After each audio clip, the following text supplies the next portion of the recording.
entity, very existence and the fabric of their genetic makeup, right? And it's hard. This is why we say, I'm gonna start over. Because I'm recording now.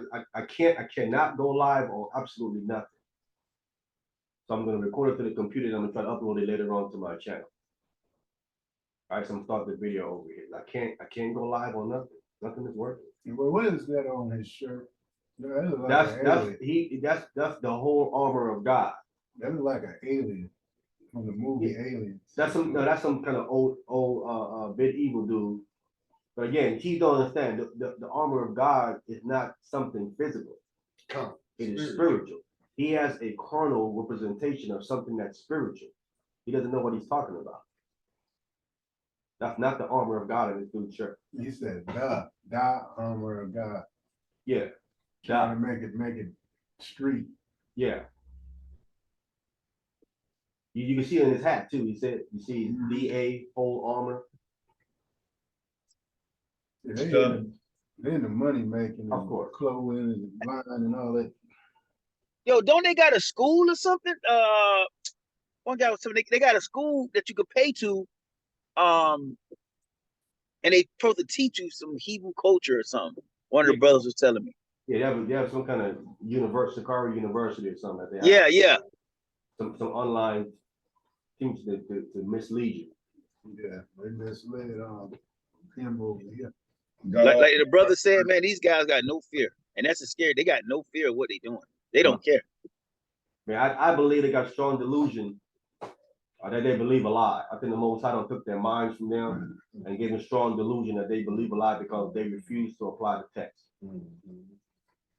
Understand the text that a lot of us proclaim to be Hebrew Israelites, and we don't know the cultural background of our ancestors. And it's okay because we have been stripped of our identity and nationality, culture, heritage, traditions, and customs. So we have been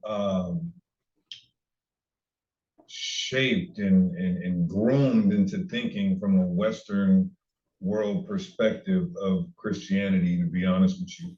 I say this all the time.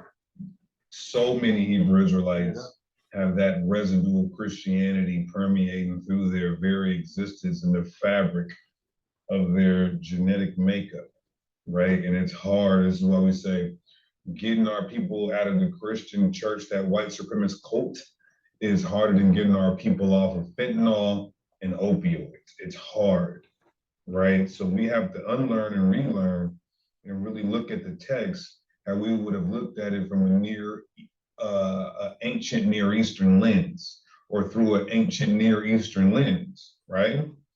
So I want to just go into the Bible and see what it says. Is God and Satan fighting? Do they fight? Are they in conflict with each other? Are they at war with each other? Are they not cool? Do they don't want to be around each other? Every time they see each other, do they up the pole and start blinking? We want to know that. We want to go into the Bible and see what the scriptures actually say, apart from what Christianity has taught us and this Western mindset has given us on the idea of God versus the devil, or God versus Satan, right?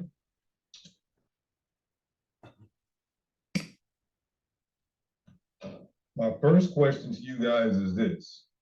Who created the devil? Who created Satan? Somebody said, why are there fallen angels? Sister, we love you. But the point is you have to stop worshiping white people. Yo, what's wrong with this brother right here?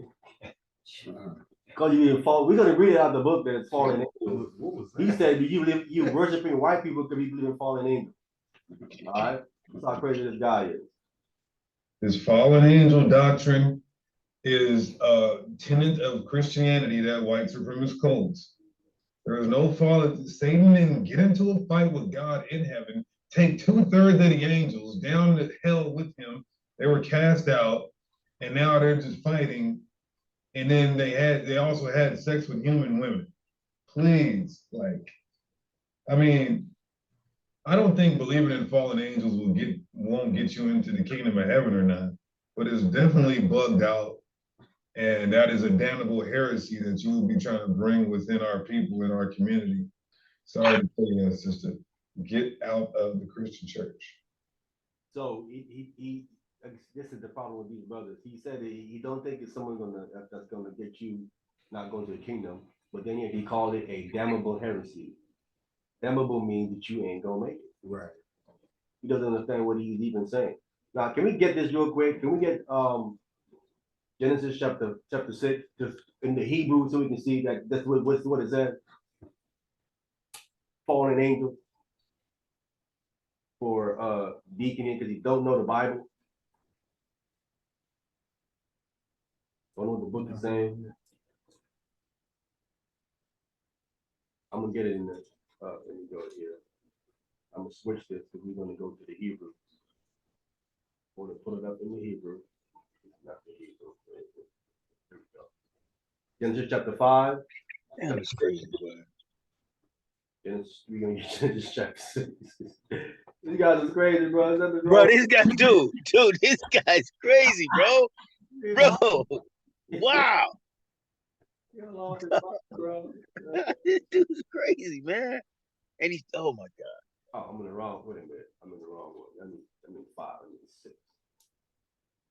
Wow.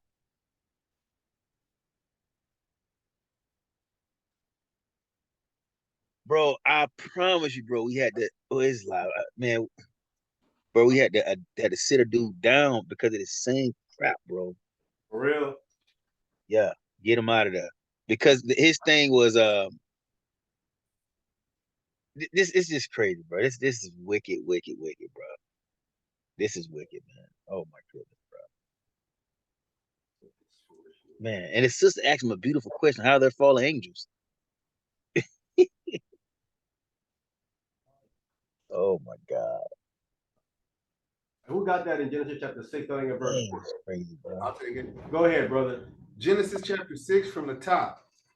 And when it came to pass, when men began to multiply on the face of the earth, and daughters were born unto them, that the sons of the Most High saw the daughters of men, that they were fair, and they took them wives of all which they chose. Okay. So these are the sons of the Most High, saw the daughters of men, that they were fair, and they took them wives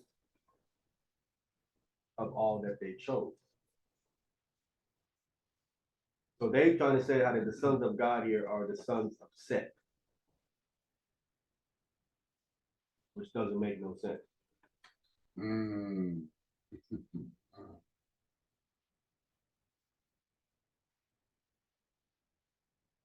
All right, go ahead. Verse 3. And the Lord said, my spirit shall not always strive with man, for that he also is flesh, yet his days shall be 120 years. Right. So that's pertaining to the length that they had before the flood came. Right. You have the leader of IUIC claims this verse is saying that how long men going to live, which is crazy, because we know Sarah lived longer than this. Abraham, Isaac, and Jacob did.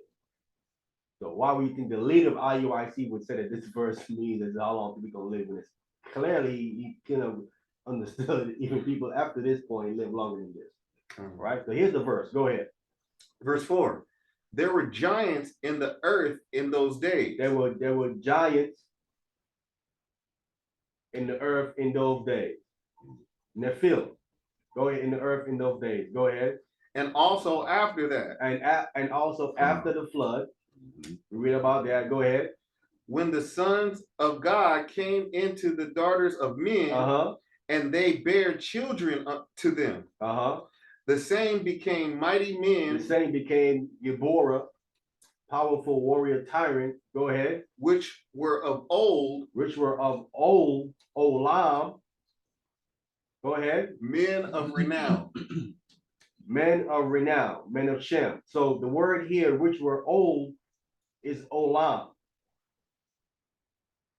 Olam goes off into eternity. When you this word olam is used for a time frame, Okay. living long. They became mighty men, which Okay. were of old, Right. from Olam, men of renown, Con. giants. Now they're saying that how this right here, this is not speaking of fallen angels. Okay. And it said that and there were Nephil in those days. I'm clicking on the Hebrew word Nephil. Okay. Giants. It says giants, right? Con. Then it says Nephilim. Plural. Nephilim. Okay. These were fallen. Okay. Now, if these were just regular men sleeping with women, how can they have children that are deemed as Nephilim? How did their offspring become the fallen? Right. How did they become the term Nephilim and men of Olam? How can it be? We know that the bronze bridge is off. The Hebrew lets you know this is Nephilim.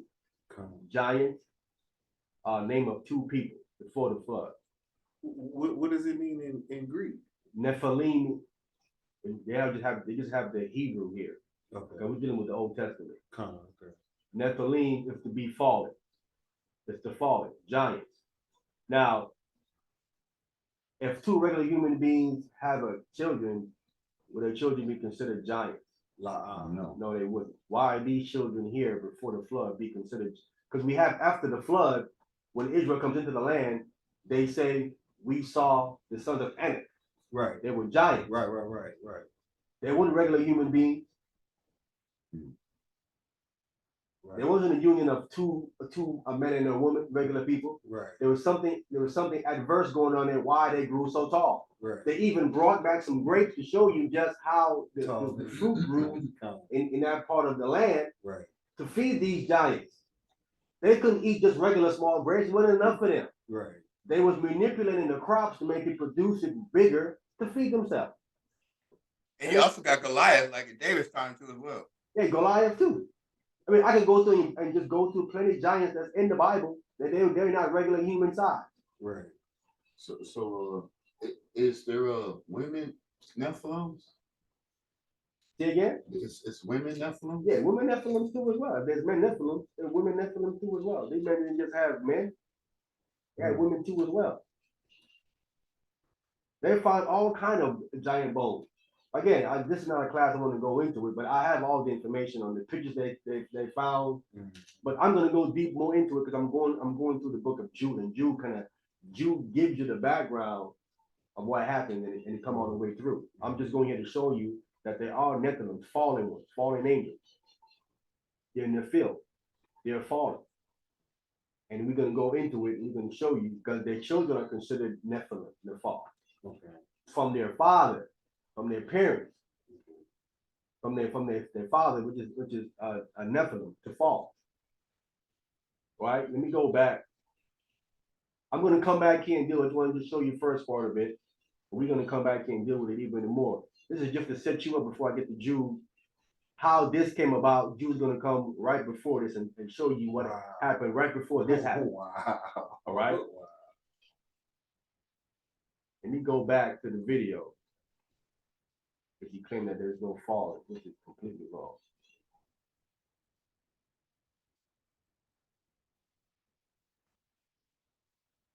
And I'm gonna show you what they do not think about. See, they think every time someone's speaking to an angel, that the angel is in angelic form. He can't be angelic form when they speak to them. They will pass out. Right. And I'm gonna show you the verses when an angel do speak to someone in angelic form. Right. Every time they pass out. No matter who it They is. flat on their face. Come. Every single time they come in angelic form and talk to you, that's what happens to you. You cannot sit there and talk to them in their angelic form. Come. All right, let me go back to the video and continue. Again, I'm just clipping it because he be in there rambling about nothing. Anyway, so we know who the Bible says created evil because here's the problem.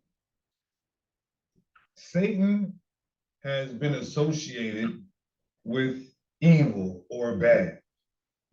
Satan has been associated with evil. The Most High created evil. He created Satan to do all the evil in the world for him. We're going to prove that in the Bible. Satan is one of the Most High. I see somebody put in the comment section earlier, I wouldn't say friend, but employee. And that's a great statement. Great statement that the brother said earlier in the chat. He said, I wouldn't say friend, but employee, because Satan is one of the Most High's most loyalist entities in the heavenly host when it comes to left-hand side business in the earth, implementing his agenda. See, if the Sakari Varsity Online Academy specializing in Hebrew apologetics, we're actually going over cosmic geography and the divine council. So a lot of this information can be found if you knew what the divine council was, if you knew your research on that, what the Bible says about this divine council. There is no such thing. Talk a whole bunch of nonsense. The scriptures say the Most High counsels with himself. Well, he counsels with angels to do what? For them to suggest to him what to do? Is that making any sense to you? Look, I kind of like didn't really understand. So he's trying to say that the Most High has a council of people that counsels with, and they come to the thing together. Is pretty much what he's saying. Right, but you said define the Wow. council would be Right. When you counsel, come together with men, right? Right.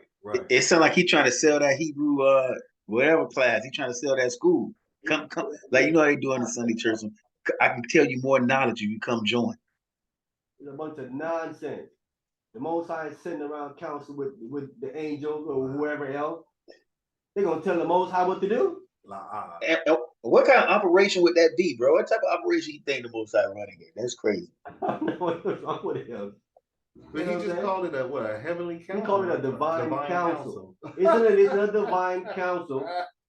They gather in front of the Most High. And the Most High is asking them how they're gonna do something. Right. But they're not telling the Most High what he should do. Right. Or how they gonna do it. Hey, look, brother, you got to do your research to find it, though. Yeah, we're gonna find it. We're gonna pull up. It's in Second Kings. No, don't do your research. Come pay that $8.95. I already got the class for you. We done it for you. Right. No, the Most High wants something done. Right. And then they're suggesting to him how they're gonna get that done. Right. I'm gonna do this way to get that done for you. Right. Right, but they're not telling them how they're gonna do it. They suggest. No, they're telling them how they're gonna do it. They're telling them how they do it. But when you in a council with someone, is that I'm throwing ideas back and forth on you. Right. I throw something, you throw something back to me. Right. Okay. I'm trying to figure out how should I go about. Right. I don't know I'm not sure what I want to do. The wisdom comes from the Most High. Yeah. So he's giving them wisdom on. No, they suggesting what they're gonna do, okay. But when you read it, the Most High said that's gonna prosper. Okay. Do that way. Okay. He can do it any way he wants to make it work. Right. You know what I'm saying? Right. But a divine counsel is when we're throwing back ideas back and forth. We're throwing ideas back and forth because the person doesn't know which avenue to take. Right. Okay. So you get a counsel. Oh, that's okay. You get a counsel with men that have been give you certain ideas on what you should do. That's beautiful, Art. That's beautiful. He ain't telling the Most High what to do, what he should do. He knows exactly what to do. Right. Come. And we're gonna read it because they gotta know what he's talking about. I'm gonna read what the text says. The Most High counsel with himself. It says, who is his counsel telling him what he should do? Right. That don't even make sense. God ain't lost his mind, bro. Yo, that's like somebody telling the Most High, you know what? I think it'd be better this way right here. God. Right. Well, you know, most of the earth thinks like that. They think it's about them. It's all about me. God. I can make the Most pray and make the Most High do what I want done. Man, it don't work like that. But Satan has been associated with evil. Satan has been associated with killing. Satan has been associated with all what we deem to be or what we perceive to be evil on the earth. Excuse me. But in all actuality, the Most High is responsible for everything. He's the one who sent Satan to do that. That's a lot. That is Wow, bro, I think it's almost blasphemy, bro. the most man is crazy. responsible for. Really? Wow. Really? Correct this brother right here, man. Can we get the book of Jeremiah real quick? Can we get the book of Jeremiah? My God, bro. You know what verse killed this whole argument in like 2 seconds? That verse when he said, "Who gonna be a lion? Who gonna be a lion spirit?" Come. He No. could just told go do it. Dude, that's the verse you're gonna use to try to say Right. to make his point. You know what I'm saying? That's crazy. That's crazy. Wow. Jeremiah chapter 19, verse 5. Let's get that. He says that the Most High is responsible for everything on the earth. Jeremiah, let me pull it up too as well. Let me stop sharing this. Let me go pull it up on the screen so we can see. Jeremiah chapter 19, we're going to get verse 5. I'm going to pull it up. You can see it so everybody can see it.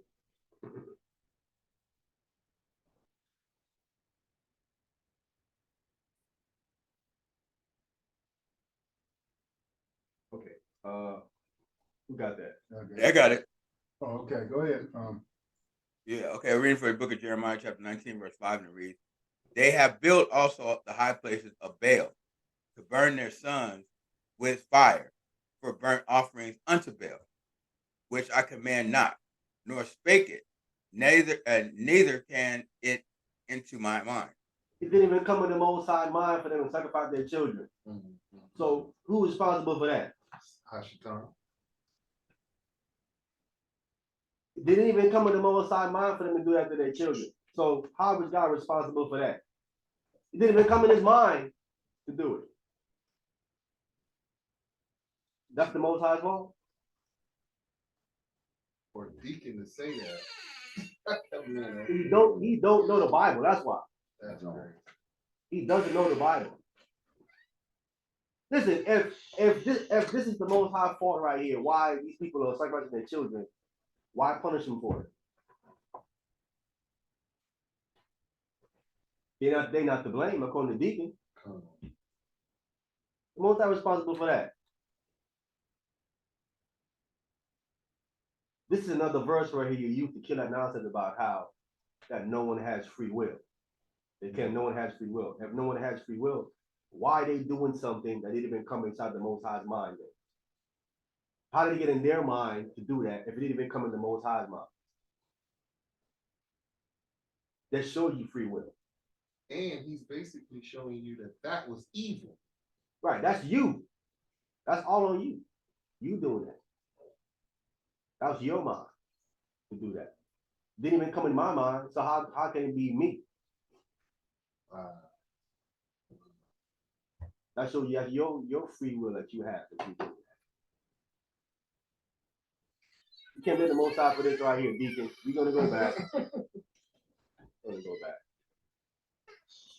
We just getting started. He gonna touch us some more bugged out stuff later on. And then Satan either does it or sends his demons to do it. We're going to prove this with the Bible. It's very simple. So the whole point of the title is they are not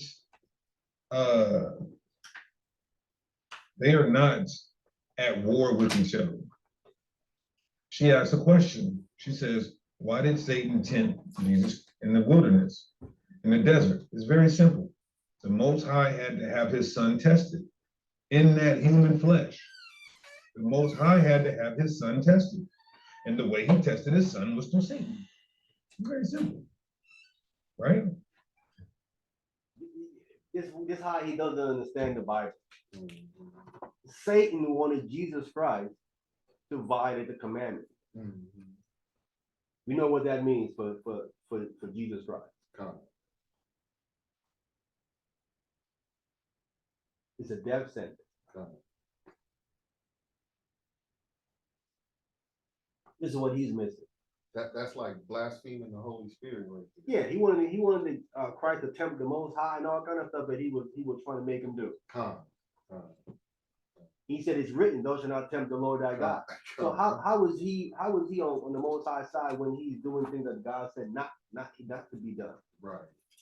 Right. He wouldn't be tempting nobody to do something that God said not to be done. If he was friends, Right. if they were friends, right? Right. He wouldn't do that. Especially now Hamas. Come on. Can we get Proverbs 17:17? Proverbs chapter 17, verse 17. Get this. Pull it up.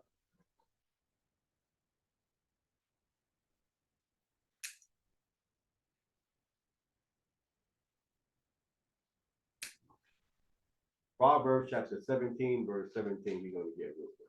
Proverbs chapter 17, verse 17. A friend loveth at all times. Come on now. He said that they're friends. Now, when he's there tempting Christ to violate God's commandments, is that love? He said a friend loveth at all times. He ain't showing no love right now. We're going to get to the rest of it too as well. So they can't be friends if you're loving at all times. Right. Go ahead. And a brother is born for adversary. Adversity. I'm sorry. Yeah, a brother. Not every brother. Right? Not every brother that's being born. You have certain brothers who are born in their family. Them two brothers, they can't get along. Because those two brothers are born for adversity. You know what I'm saying? They was born to go against each other. Hey, we had examples of Jacob and Esau going more and more. You know what I'm saying? Cain and Abel. Hey, Slocky, I was gonna say that you know, when the person made the comment, he said, like, you know, I guess the better description of not the friendship but as an employee. He said that was better. So like he changed it from friendship to employee. But what type of employee would you allow? Like the employee, if Satan is an employee, he's destroying your business. Right. Yeah. Definitely. Yeah. I know. Right. Bro, dude, that's crazy, bro.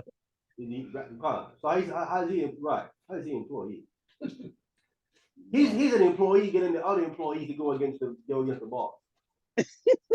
Yo, that's crazy, bro. He's actively trying to get you to go against the boss. So Satan's trying to put God out of business. Huh? He's trying to get Christ to go against the Most High. Yeah. How's he an employee does that? You know what's weird though? Because I know these guys, they don't believe in hell. They don't believe in hell. So to them, this is why they can say that. Yeah, but I'm saying, if who hires some? Because if he's an employee, then God hired him, right? God hired him. Otherwise, he wouldn't be termed as an employee. So who hires someone to go around the company to turn the other employees against them? Who does that? Yo, he said that's a top employee too. That's the top employee. Top employee too. Right. Listen, man, I'm gonna hire you. I need you to go around and turn everybody against me. Wow. Just speak it out. Look at the drugs. It really don't make no sense. Look at the drugs that they own, bro. Yeah. What's wrong with you? Make sure they're doing an exceptional job.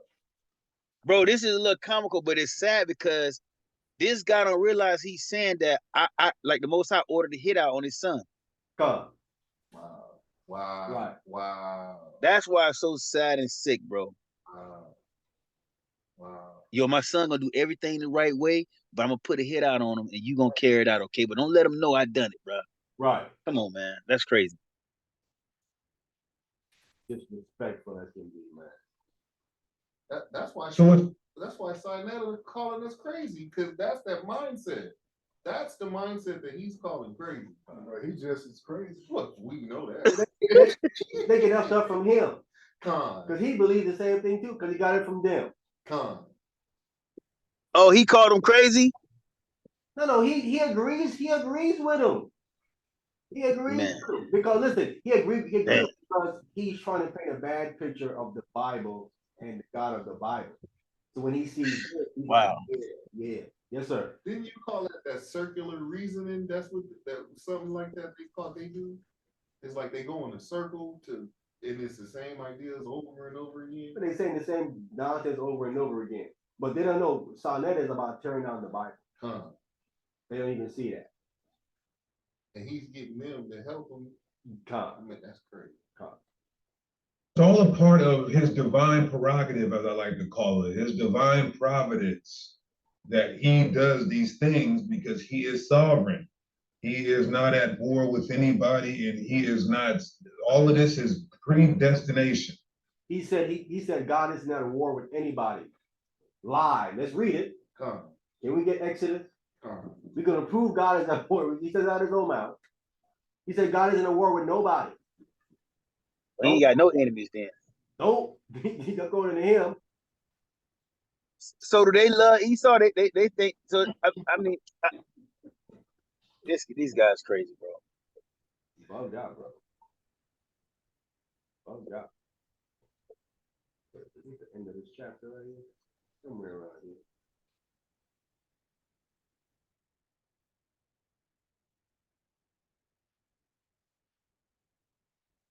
Yeah, can we get to Exodus chapter 17? Verse 14 and 16. Remember, he said God is in a war with nobody. Exodus chapter 17, verse 14. Take this one. Go ahead, brother. Exodus chapter 14. 17. Chapter 17, verse 14. Exodus chapter 14. No, chapter 17, Chapter verse 14. Exodus chapter 17, verse 14. We read, and the Lord said unto Moses, write this for the memorials in the book and rehearse it in the ears of Joshua, for I will utterly put out the remembrance of Amalek from under heaven. Go ahead. 15. And Moses built an altar and called the name of it Jehovah's Nisi. Go ahead. For he said, because the Lord hath sworn that the Lord will have war with Amalek from generations to generations. So the Lord is at war with nobody. Amalek. It says it right here. We're not at war with Amalek. Them the kites. And don't they always say, well, I don't know if this particular camp said, the Most High is a God of war. Right, God. But he ain't war with nobody, but he's a God of war. You guys don't know. Let's go back. We're going to continue to correct him because you don't know the Bible. We at least hear that. God isn't at war with nobody. Right, okay, really. And what's the name of Michael? What does Michael mean? Michael means who's like the Most High. Written out from the beginning, the end is written out, was written out in the beginning, right? That's the book. That's what the book says. The book don't say that. The book says it was declared. It wasn't written from the beginning. So let's take a look at something. I want to dispel. These guys do not know what the book said. It was written from the beginning. You read written from the beginning. Where? So Moses, before Moses, we didn't have Genesis before Moses. He wrote it. Almost 2,000 years later, after it happened. That's crazy. It wasn't written when Adam was alive. What are you talking about? You guys. Now, they're not at conflict or at odds with each other. They're actually quite cool with each other. We're gonna show the Bible, and you guys just take it for what you guys are. Because a lot of Israelites say, man, Satan's messing with me right now. I get it, brothers. Oh, Satan's doing this, Satan's doing that. But who not even allowed, because Christians will say, oh, God is just allowing that, even though that's still bad. Because Christians believe Satan has free will. That's not bad. Allowing something to happen is you don't understand when you allow something to happen, what you're doing. When you allow something to happen, you're trying to see what they're gonna do. Right. You're trying to see, because if I tell you, yo, don't do so and so, you're like, you listen, okay. I'm gonna allow it to happen to you because I told you what's gonna happen to you. You ain't listening. You guys is lost, bro. Man. Satan does not have free will. We're gonna prove that too. That's a lie. He does have free will. We're gonna see him pull a verse to say that. Satan don't have free will. Come on. Satan doesn't have free will. So anything Satan is doing, the Most High God is telling him to do it, not allowing him, even though that's still bad. Oh, the Most High allowed Satan to use somebody to commit genocide on the people. So God still just sat back there and allowed it? That's still bad.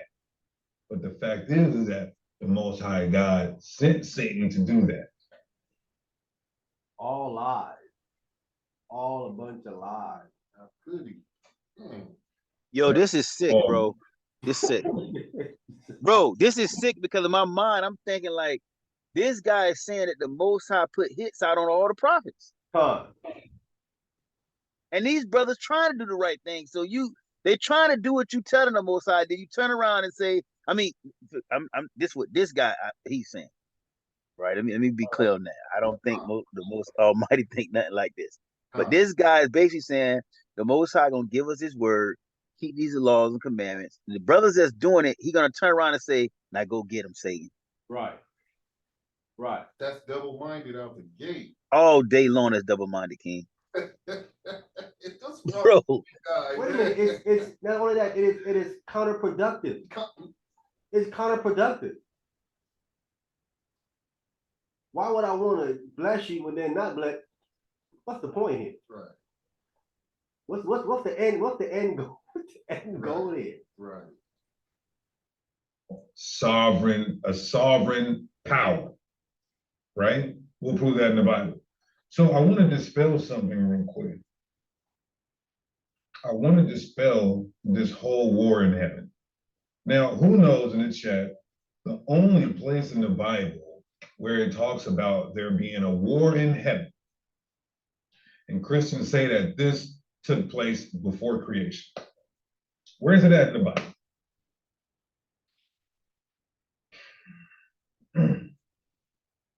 Now let me say this on that. Now in Revelations, that particular war didn't take place in the beginning, but there was some kind of conflict because he lost his position, right? He lost his position, so there was some kind of casting out of something kind of back and forth going on where, no, not call it a war, but he lost his position that he originally had. He originally had a position in heaven. And it tells you that in the book of Revelation chapter 12. It says, neither was a place found no more in heaven. He had a place that was in heaven that he lost. All right?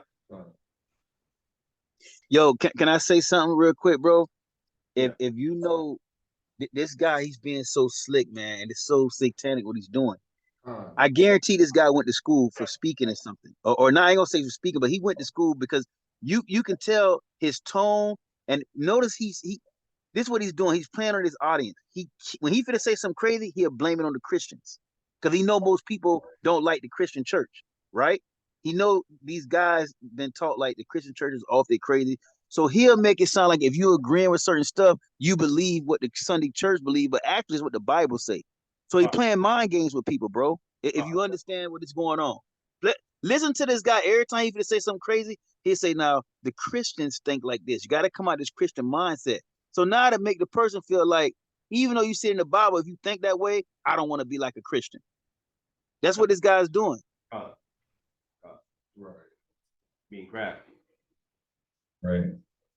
So let's take a look. I want to, before we go into it and we show you the relationship and the functionality between the Most High and Satan, I want to take you guys to Revelation 12 to dispel this false teaching that there was an actual war between the Most High and Satan.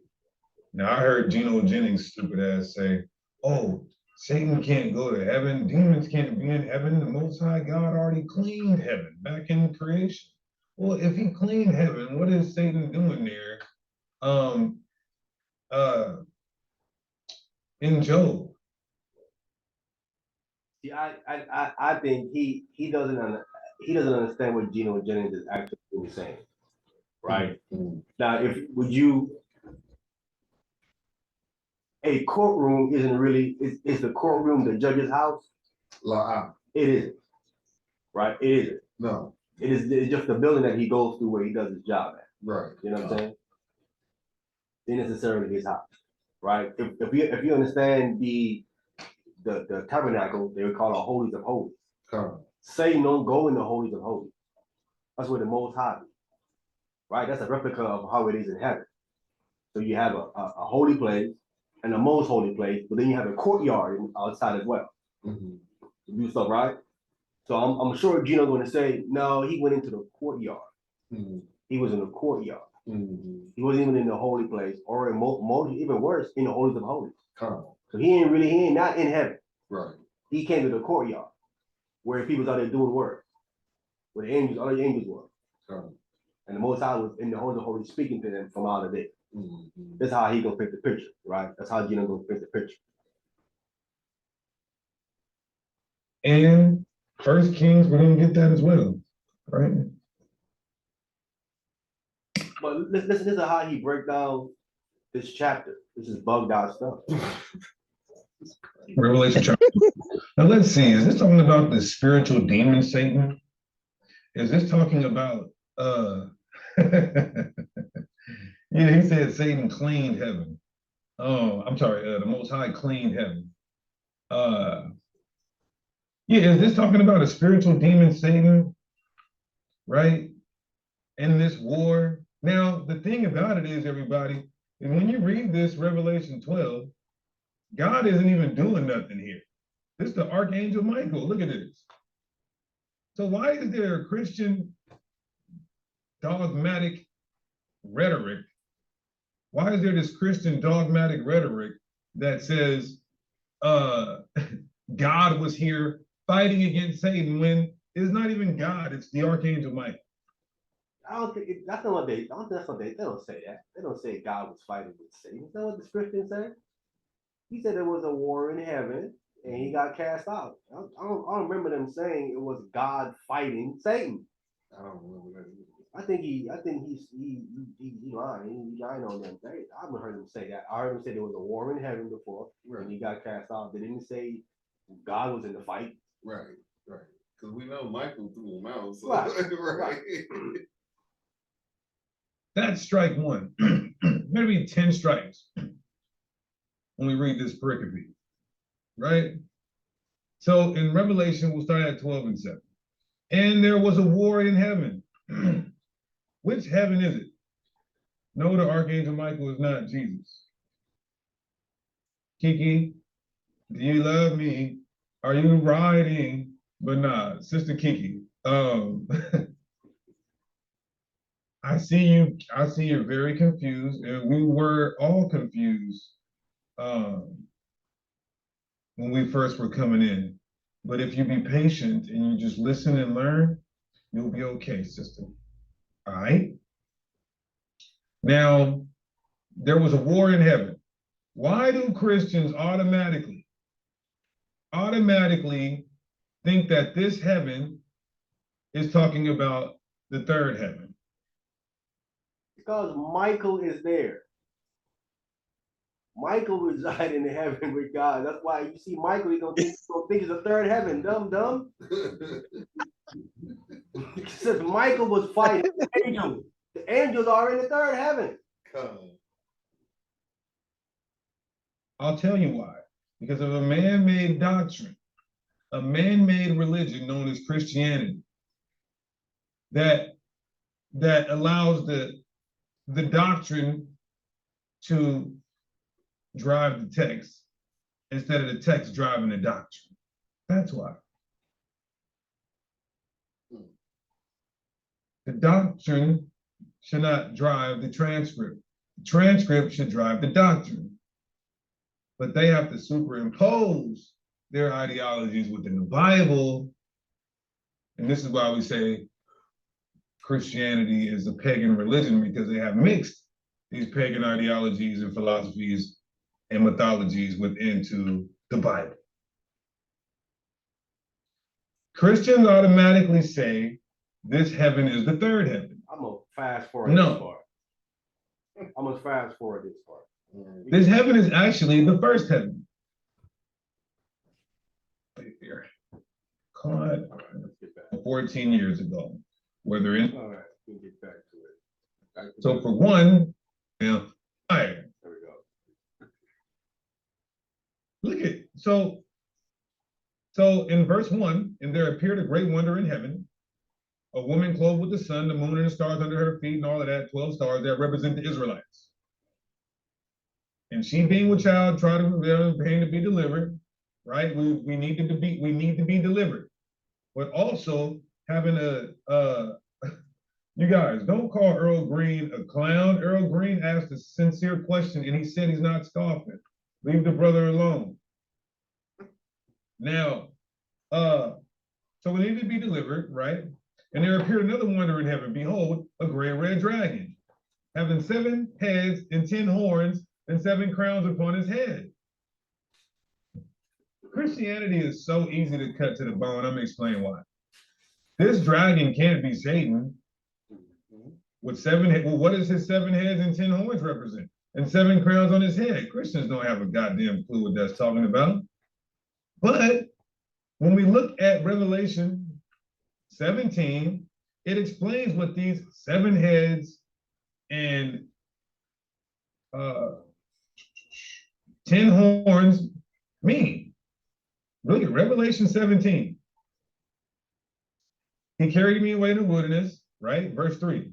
And I saw a woman sit on a scarlet colored beast, full of names of blasphemy, having 7 heads and 10 horns. Now, chapter 17 mentions he saw a woman. Mhm. Chapter 12 mentions no woman sitting on no beast. Right. He saw a woman sitting on a scarlet covered beast. This is different. Right. Now look at, Wow. he said, the beast which thou sawest, verse 8, is going to come out of the bottomless pit. He was yet not is. The 7 heads are 7 mountains on which the woman sitteth. None of this is mentioned in the 12th chapter, Right. right? About the woman and the 7, all of the 7 heads and the 10 horns. But it tells you different. It tells you differently what these mean. The one in the 12th chapter, he's trying to equate it to this, and it doesn't match up. Mhm. And the 7 kings, 5 are fallen. So this is all talking about an empire. An empire. So Christians will say that.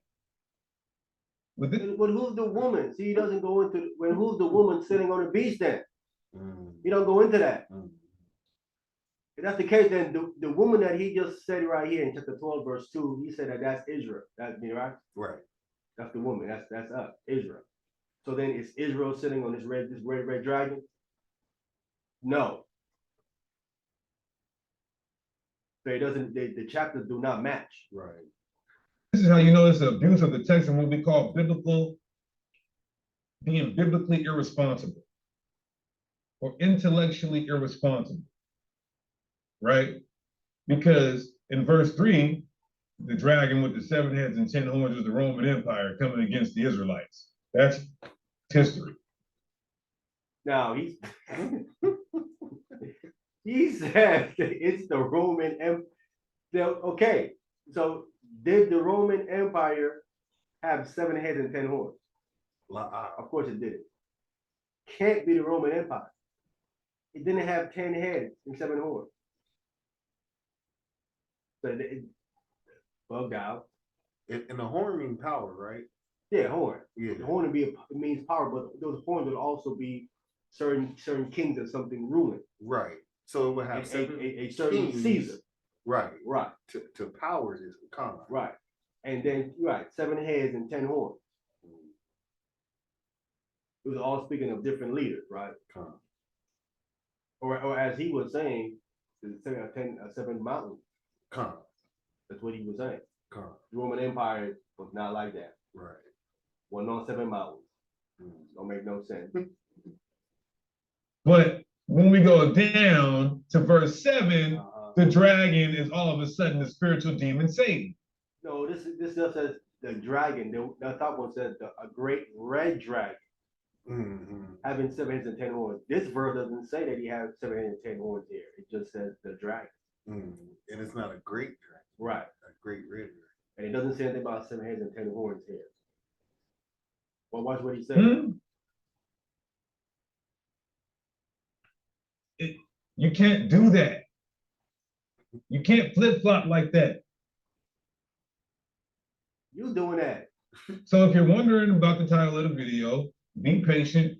We're going to show you guys the functionality between the two entities, the Most High and the spiritual demon Satan. But we want to disprove that there's this whole war and conflict between them. And it's only found allegedly right here in Revelation 12, which we're clearly debunking, refuting, and dispelling. So, war in heaven is the first heaven. This is not the third heaven where the Most High dwells. This is the heavens in which the skies that we see. Michael and his angels fought against the dragon. Now, three verses later, earlier, 4 verses earlier, the dragon is the Roman Empire. Now, when is the archangel Michael and his angels going to fight against the Roman Empire? Has this happened already? The dragon fought in his angels. So this empire and his allies, they're going to be fighting against the angels of God. When did Michael and the angels fought against the Roman Empire? That's crazy.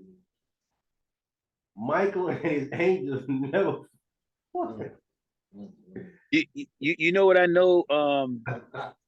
These guys are crazy. But bro, they don't believe. Well, I'll say this. I don't know what this particular person believes, but I know some guys that teach like him.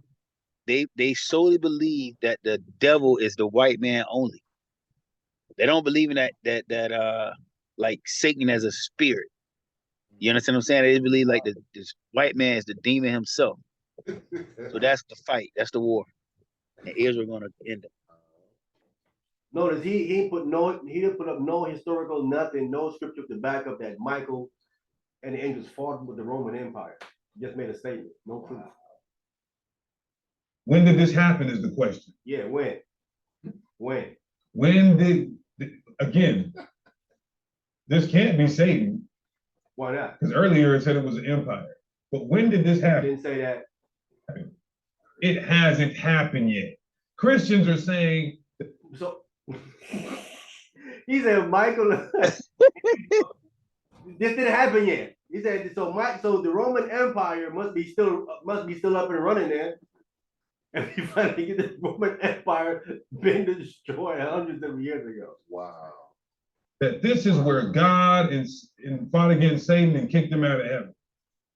But we just proved in one verse, and we'll keep reading, in one verse, that this can't be talking about God and Satan fighting in the beginning of time. He didn't prove nothing in one verse. That's crazy. Right, nothing. Making stuff up. So this will happen, which is why you have the Star Wars program, the SpaceX program, why certain white politicians and high-ranking government officials are saying what? That the UFOs are probably the chariots of God, the angels of God. Yes, they said it a few weeks ago. And hey, hold on. Have anyone of y'all heard that? I haven't heard that at all. I haven't heard that. I haven't heard that. That's new to me. That's news to me. This dude is a liar, man. That's crazy, bro. Man, I feel sorry for our people, man. He get pimped by that Sunday church. Now they getting pimped by clowns like this. It's sad, bro. And they really want to know the truth, some of them. But he says here Bible proof. We waiting for the Bible proof. We ain't seen it yet. Netflix documentary called Encounters. Netflix documentary called Encounters. Okay, so now he referencing the source. He ain't clipped it. I ain't got time to look for that now. I'm gonna go back and look at it though. Now that I know he referencing the source. Netflix documentary. Okay, all right. They're saying it on there as well. You should have clipped it and showed that, bro. This is where Revelation 19 comes to play. Show your sources. Where who the world calls Christ is coming back to make war, and he's got bloody garments, and he's fighting against the world powers. This is all a part of that right here. What? No, it isn't. So it says, they fought, right? And prevailed not. Here it goes, look at this. Neither was their place found anymore in heaven. So Christians say, see, That's talking about being kicked out of the heaven where the Most High dwells. No, this heaven is actually representing rulership. Rulership. The world powers got taken down, or will be, because this is a future prophecy. The world powers will be taken down from their high, lofty positions of power. Let's prove that. Lamentation. Yo, but according to him, the Most High put him in power. Right, he does everything. We were kicked out of heaven. Watch this. Hey, listen, this is how people twist the text. You can say something and don't say. Watch what he tried to twist here now. The Israelites were kicked out of heaven. When was the Israelites ever in heaven? Lamentation. Yo, How has the Lord covered the daughter of Zion with the cloud in his anger, and cast down from heaven unto the earth the beauty of Israel? We were kicked out of heaven. Just what say what I'm saying. So remember, he said heaven was where the birds flew. Right, And we was kicked out of where the birds flew. right. When was Israel ever where the birds flew at? See, that's the third heaven that He said up to heaven, that's we talking about there, where the birds fly. That's what Right. he said. He said it's the third heaven. Right, So it's the heaven where the birds fly. right. So we were kicked out of heaven. We was never where the birds fly. When did that ever happen? And it specifically says he had cast down from heaven onto the earth the beauty of Israel. Israel, right. Not Israel itself, the Right. beauty of Israel. And remember not his footstool in the day of his anger. The footstool, we know that's the earth. Earth. Come. you know what's weird? So when was it? Did Abraham, Noah, like when did Israel get kicked down? Before them or after them or when? Because Israel didn't come about to Jacob. I don't Right. know what he talking about. Right. Kick out of what? Heaven when? I lost it.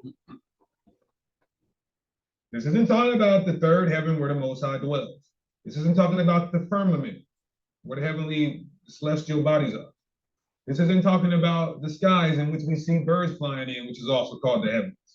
You just said that though. This is symbolic of rulership. Heaven is also used for rulership. Just like What? Okay, if it's now okay now if Israel was kicked out of rulership, when were the Israelites ruling? When? When were the Israelites ruling? Blood of a slave. When he has to listen, the only thing he can be even closely remotely referencing is in the days of Solomon. Is the only remote thing that he can be even remotely talking about at that time. Solomon did not rule the entire earth. And that only was for 40 years. Come.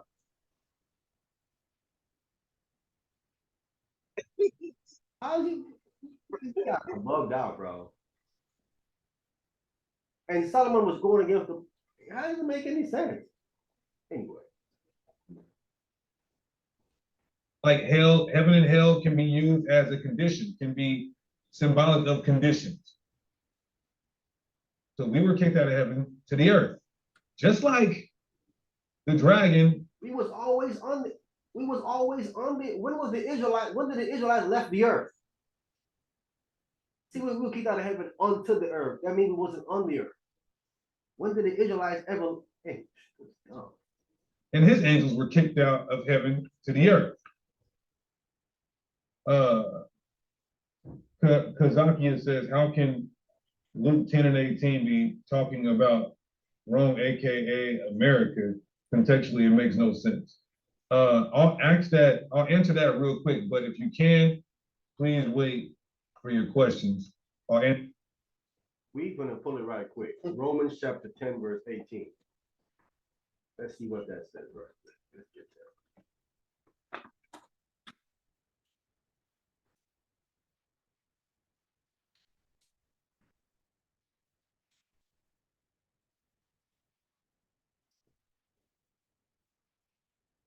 said Luke chapter, I think it said 10 verse 18. Romans or Luke? Luke. Oh, I said Romans. If I said Romans, I made a mistake, bro. okay. So it's Luke. Luke chapter Okay. 10 verse 18. Okay. We'll hold it. We're gonna do the video. He's gonna come back and do this. Okay. Let's go. I'm gonna go back to the video. Chapter 2, verse 18.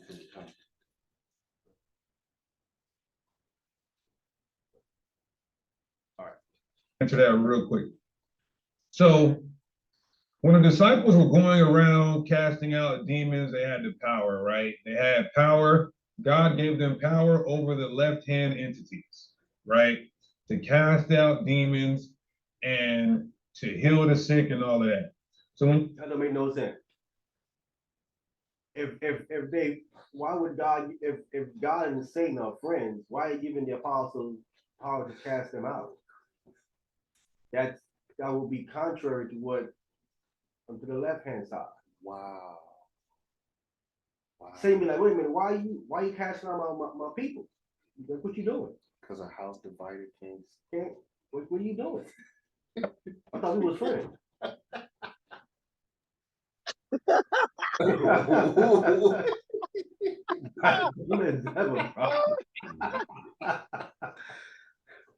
Yo, You don't know what he even saying, bro.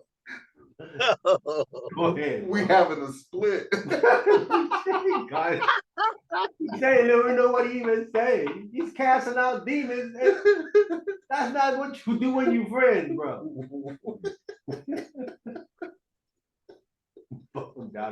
you go to Luke 10 and 18, it says, and he said unto them, I beheld Satan as lightning fall from heaven. Now, if you're a Christian, if you just read this one verse like Christians do and ignore the context, you too can create a whole doctrine off of one verse. see what he doing? That's what you call eisegesis. Not only that, narcigesis. A narcissistic hermeneutic, as we like to call it. So if you just read what was happening before, so the disciples came to him and they're like, look at verse 17. Let's just read one verse up. Verse 17. And the 70 returned with joy. They're like, Lord, we even devils are subject unto us through your name.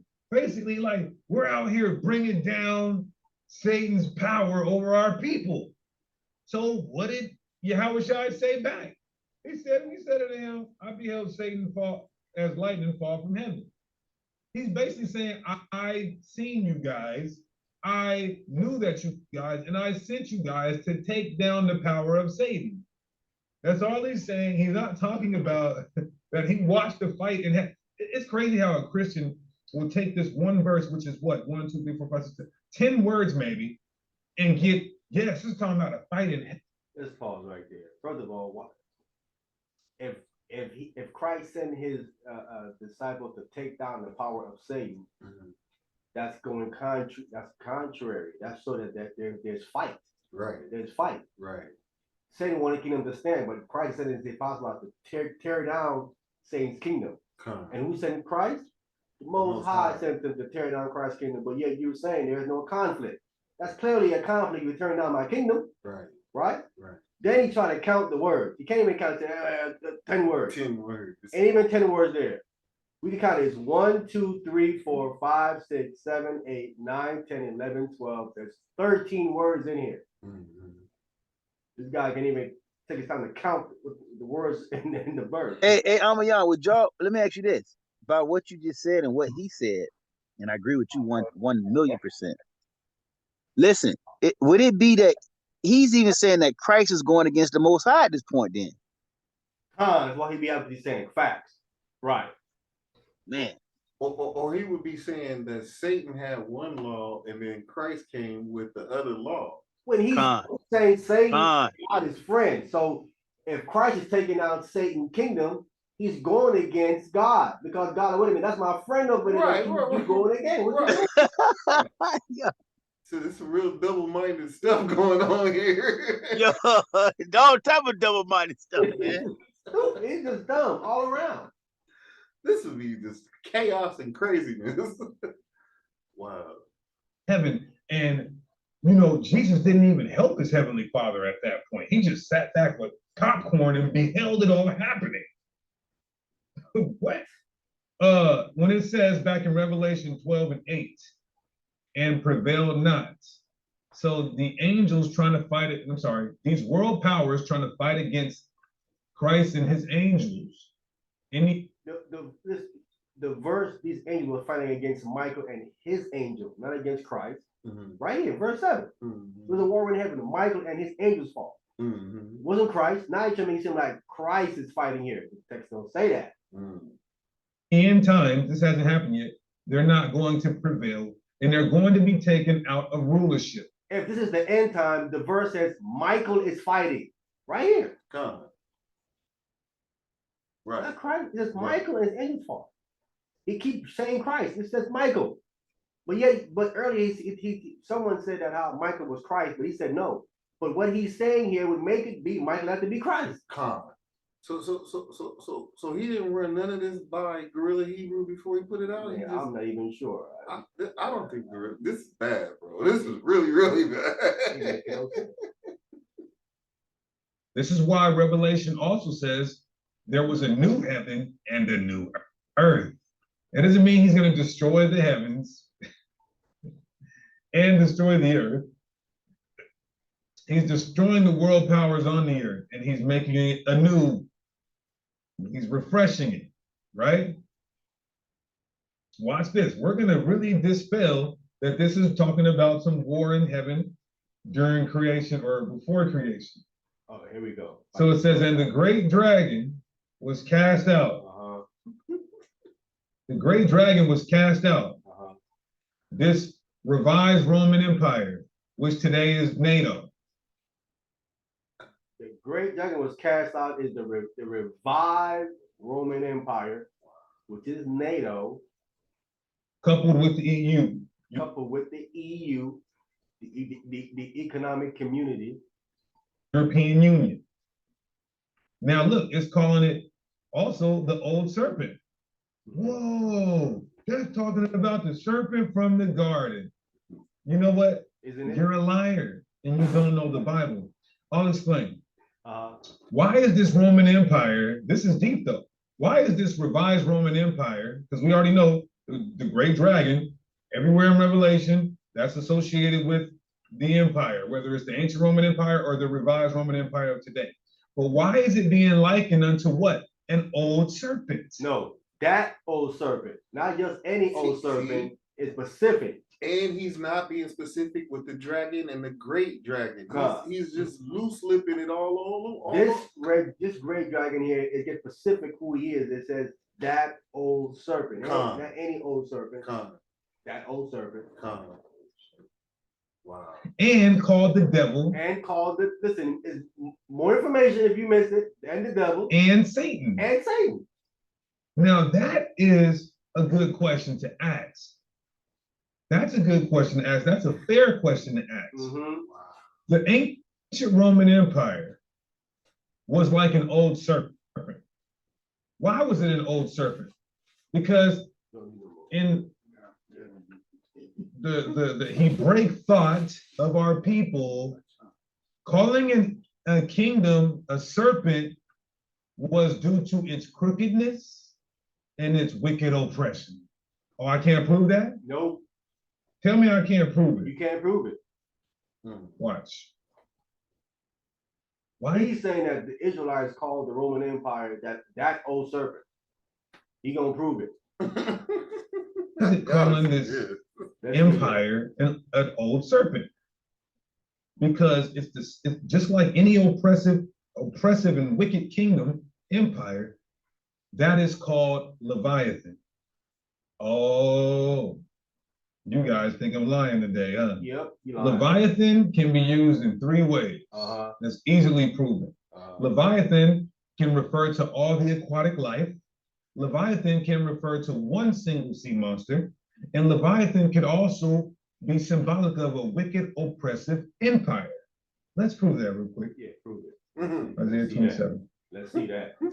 Don't tell me you ain't going. Hey, I got to see this. I almost pulled over this one.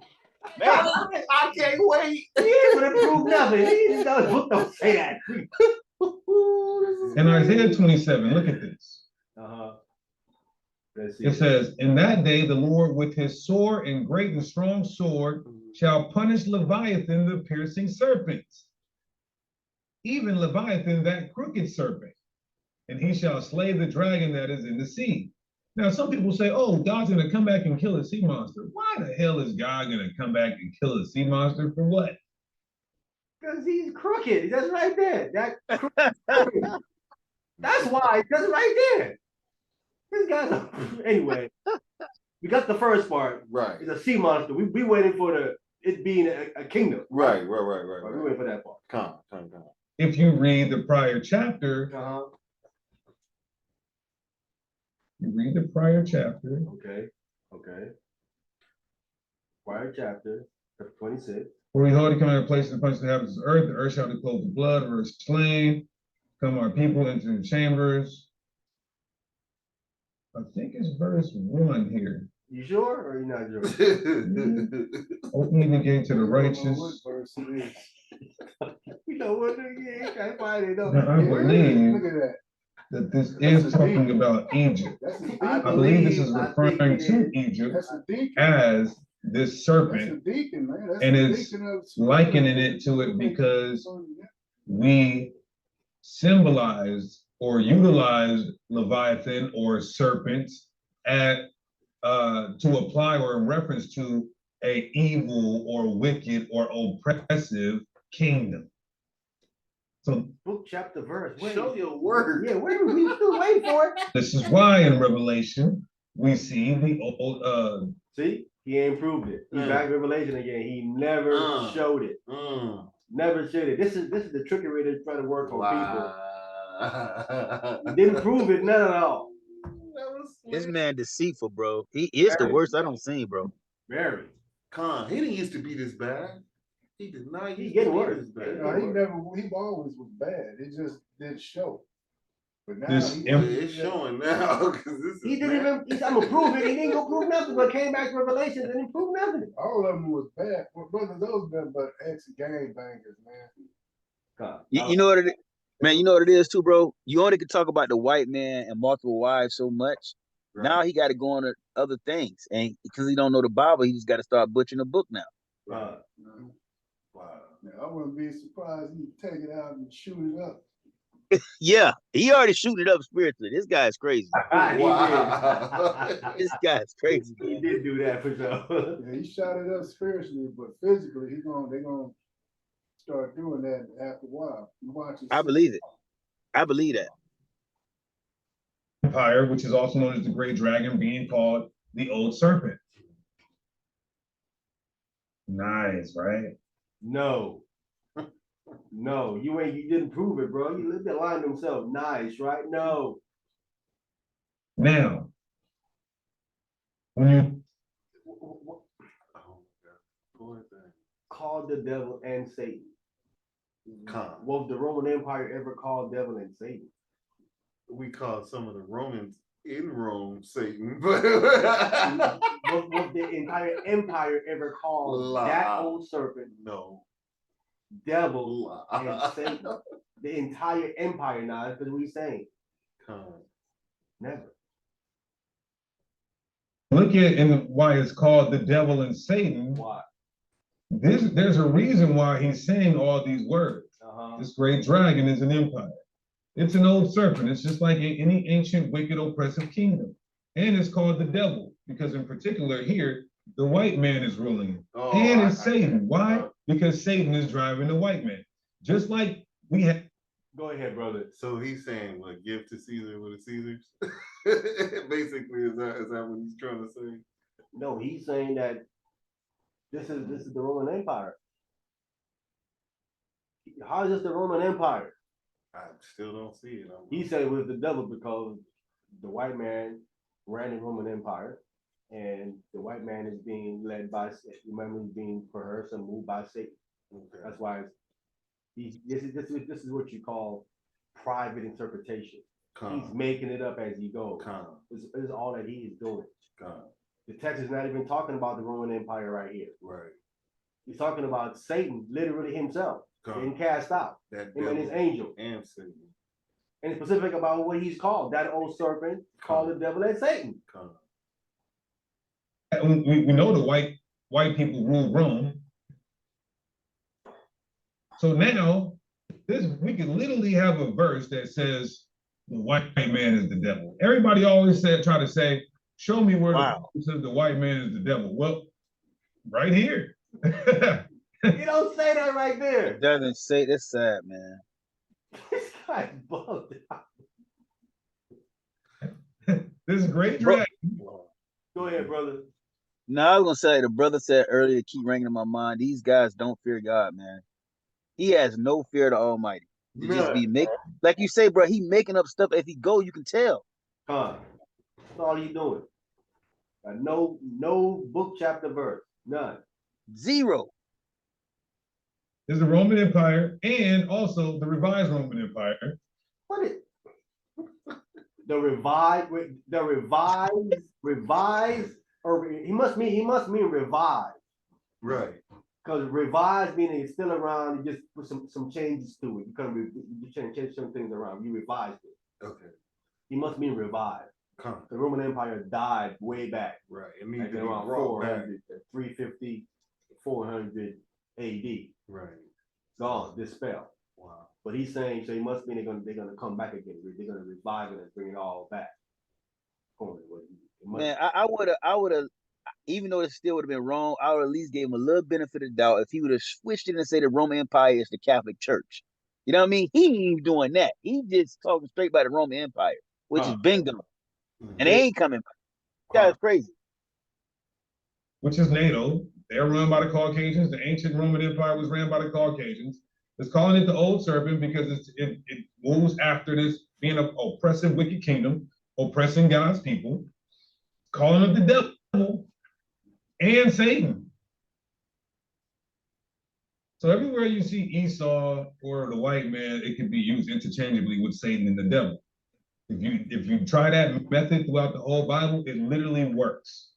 Wow. Oh, it does not. Wow. It does not. Man, it's sad, bro.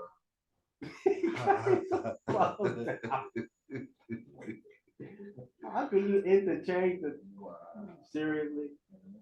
He's serious. He's serious.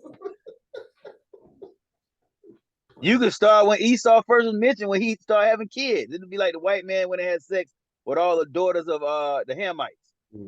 But listen, his own doctrine is that the white man didn't come on the scene until Esau. Before Esau came on the scene, there was the devil. Right. Way before he came on the scene. Right. Right. Right. Yeah, those serpents already present. So if you can interchange the two, we can go back to the garden, right, with the serpent. You can say, well, that was the so-called white man that was talking to Eve, because you can interchange it. He said you can interchange the two everywhere, right? He said everywhere in the Bible, everywhere. It'll make sense. Everywhere. So it was a so-called white man talking to Eve then. Right. In the garden. Telling her that this is how bugged out this stupidness is. They believe that though. They believe that. You cannot. They believe that the white man was in the garden talking to Eve. Yeah, they believe that. A white man? You talking about white man? Malachi. Yes. They can show you how even the Jewish man calls himself a snake. Yes. Yes, I heard that. They teach that. Yeah, they teach that. Does the white man crawl on his belly?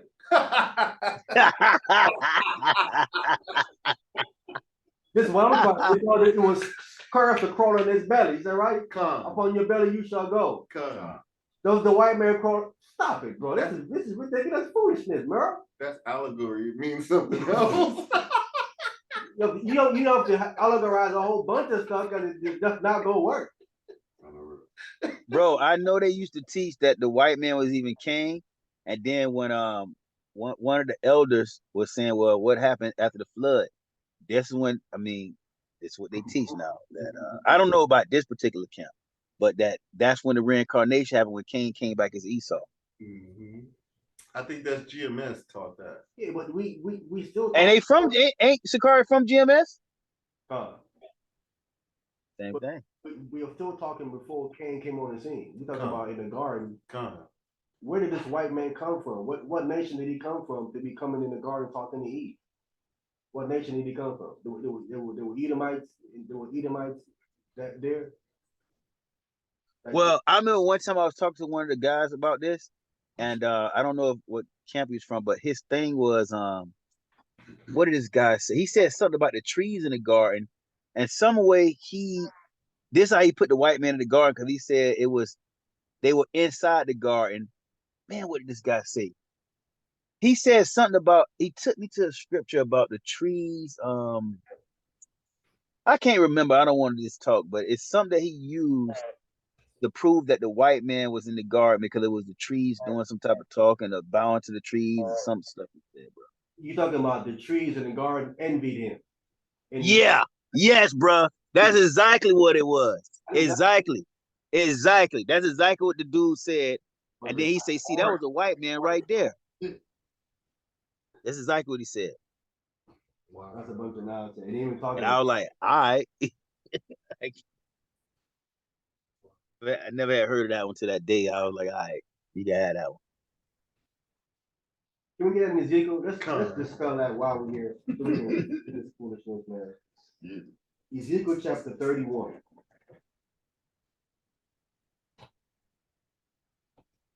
Let me pull it up too. We're gonna come right back.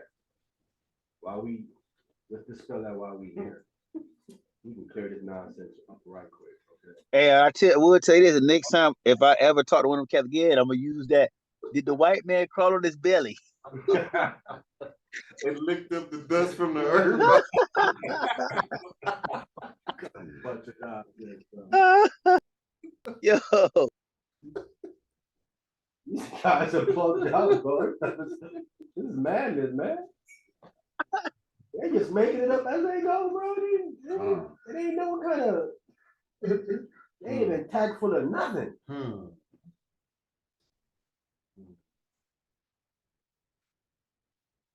Start at verse 1.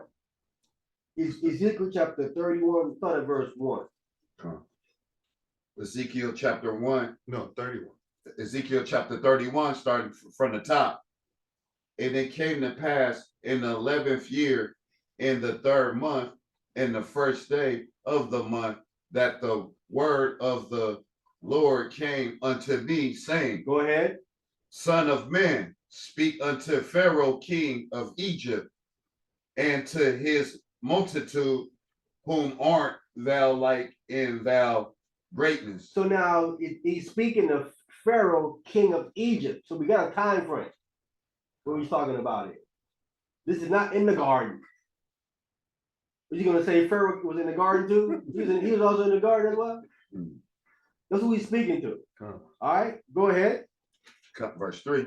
Behold, the Assyrians was a kinder Cedar. a cedar in Liberian, Lebanon, with fir branches and with a shadowing shroud and high statue, and his top was amongst the thick boughs, thick boughs. Yep, go ahead. Verse 4, the waters made him great, the deep set him up on high, with her rivers running around about his plants, and sent out her little river unto all the trees of the field. Go ahead. Therefore his height was exalted above all the trees of the field, and his boughs were multiplied, and his branches became long because of the multitude of waters when he shot forth. Okay, go ahead. Verse 6, all the fowls of heaven made their nest in his bowls, and under his branches did all the beasts of the field bring forth their young, and under his shadow dwelt all great nations. Remember, he's speaking of Pharaoh. Go ahead. Shabbat. Thus was his fear and his greatness and the length of his branches, for his roots was by great waters. Okay, go ahead. Verse 8, the cedars in the garden of God could not hide him. So this is the verse that they're trying to equate it and say now, because it says the garden of God, they're equating it to the Garden of Eden, right? Not knowing that the garden of God is the entire earth, right? Remember that the text says that God planted a garden eastward in Eden. Beautiful, brother. Beautiful. It's a garden within a garden. That's what it is, right? So the cedars in the garden of God could not hide him. Go ahead. The fear. Yeah, the fair tree. The fir tree were not like his boughs, and the chestnut trees were not like his branches, nor any tree in the garden of God was like unto him in his beauty. I have made him fair by the multitude of his branches, so that all the trees of Eden that were in the garden of God envied him. So this is what they're using to try to say that the so-called white man, or what brother was saying, was in Eden. But we saying immediately, we know that the verse says we're talking to Pharaoh, right? So again, when they see the trees of Eden, they keep thinking it's the garden where Adam and Eve was, when Eden just means the earth. Eden is the earth. The earth is a garden. Oh, praises. In fact, it's a garden eastward in Eden, what the text said. This is not reference. Bro, is this a teaching from like the old one west that got passed down? They just keep doing it? Or? Yeah, this is an old teaching, bro. This is an old teaching when I came in back in the 90s. This is an old teaching. This stuff is old. Okay. I want to jump down to the last verse. We clear what he's talking about. Last verse. Verse 18. Okay.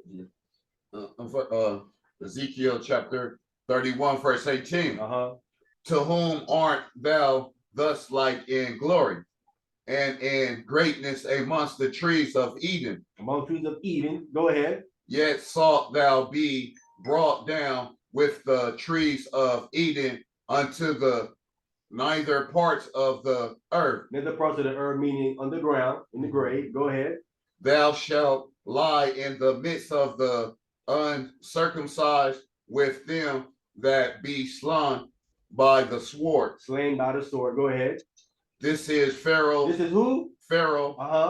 And all his multitude, saint the Lord God. So he's telling you he's talking about right there at the end. They're talking about no Assyrian and no white man. He's talking about Pharaoh and his multitude. And we know when Ezekiel lived. Did Ezekiel exist in the garden with Adam and Eve too? No. He told Ezekiel, said it's the Pharaoh. So if you saying this is in the Garden of Eden, then Ezekiel was there. I mean, he made it past the flood too. This is before the flood. But so Ezekiel is before and after the flood. That's why he said he made it after the flood. Yeah, that's crazy. It's dumb. Good. Wow, that's crazy. So that means he was on the boat too. It must be. He has to be on the boat too. I ain't talking to my daughter. You know what I'm saying? Yeah. He must be on the boat too. Yo, that's crazy, bro. Come on. Pharaoh was on the boat too. Pharaoh had to be on the boat too. And his army like guys are bugged out, The bro. army on the boat too. Listen, you got to be Pharaoh and his whole army got to be on the boat too. And his multitude, they all got to be on the boat to make it. Them jokers would be like, well, it was a big boat now. That it was. Man, but it was two boats. Yeah, another boat that we don't know about. I'm gonna save y'all now to drown y'all later. Yeah, brother. You didn't know Noah made a few boats, brother. Man, we're gonna go back to the video, man. This is comedy, bro. This is great. Which deceiveth the whole world. He was cast out into the earth, and his angels were cast out with him. So once this revised Roman Empire, America, NATO, EU, once they're destroyed by Now it's America. America, NATO. So America is part of this revived, is it revived or revised Roman Empire? the Most High Son, they will not come back into power anymore. That's what that means, cast into earth, him and his angels. Now watch this though, everybody. We was cast, but he said earlier we was cast into the earth, and that means we'll be in the power no more. And we should not ever get back in power no more then. Could that happen to us? Waiting on nothing. Right, no, nothing. According to him. Here's the dagger, the nail in the coffin Uh-huh. that proves this cannot be talking about something that happened prior to creation. Okay. Look at verse 10. Yeah. After all this happens, verse 10 happens. And I heard a loud voice saying in heaven, now is come salvation. What? Wait a second. I thought that this all was taking place before the creation of the world. Here we are, 13,000 years later. Here we are, 13,000 years later. Watch this.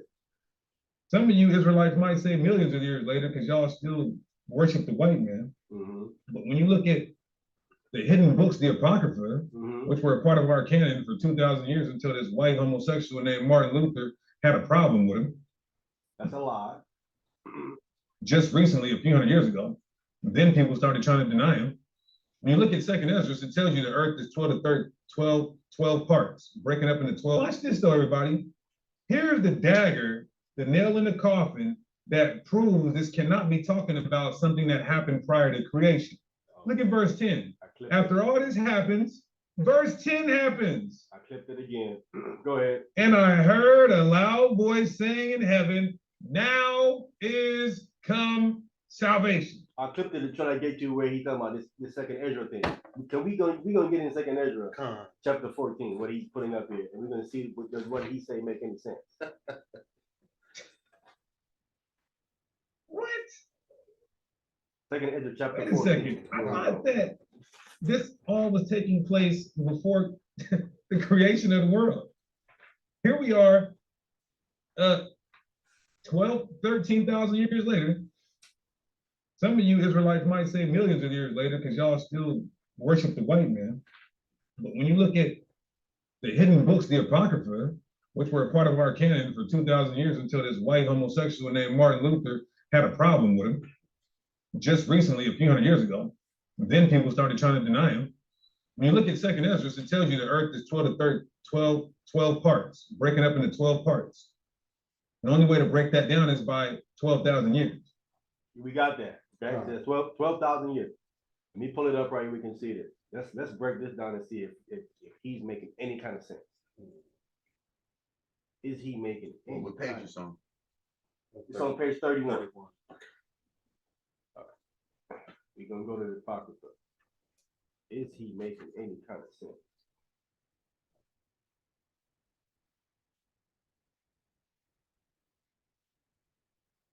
Must be in his band.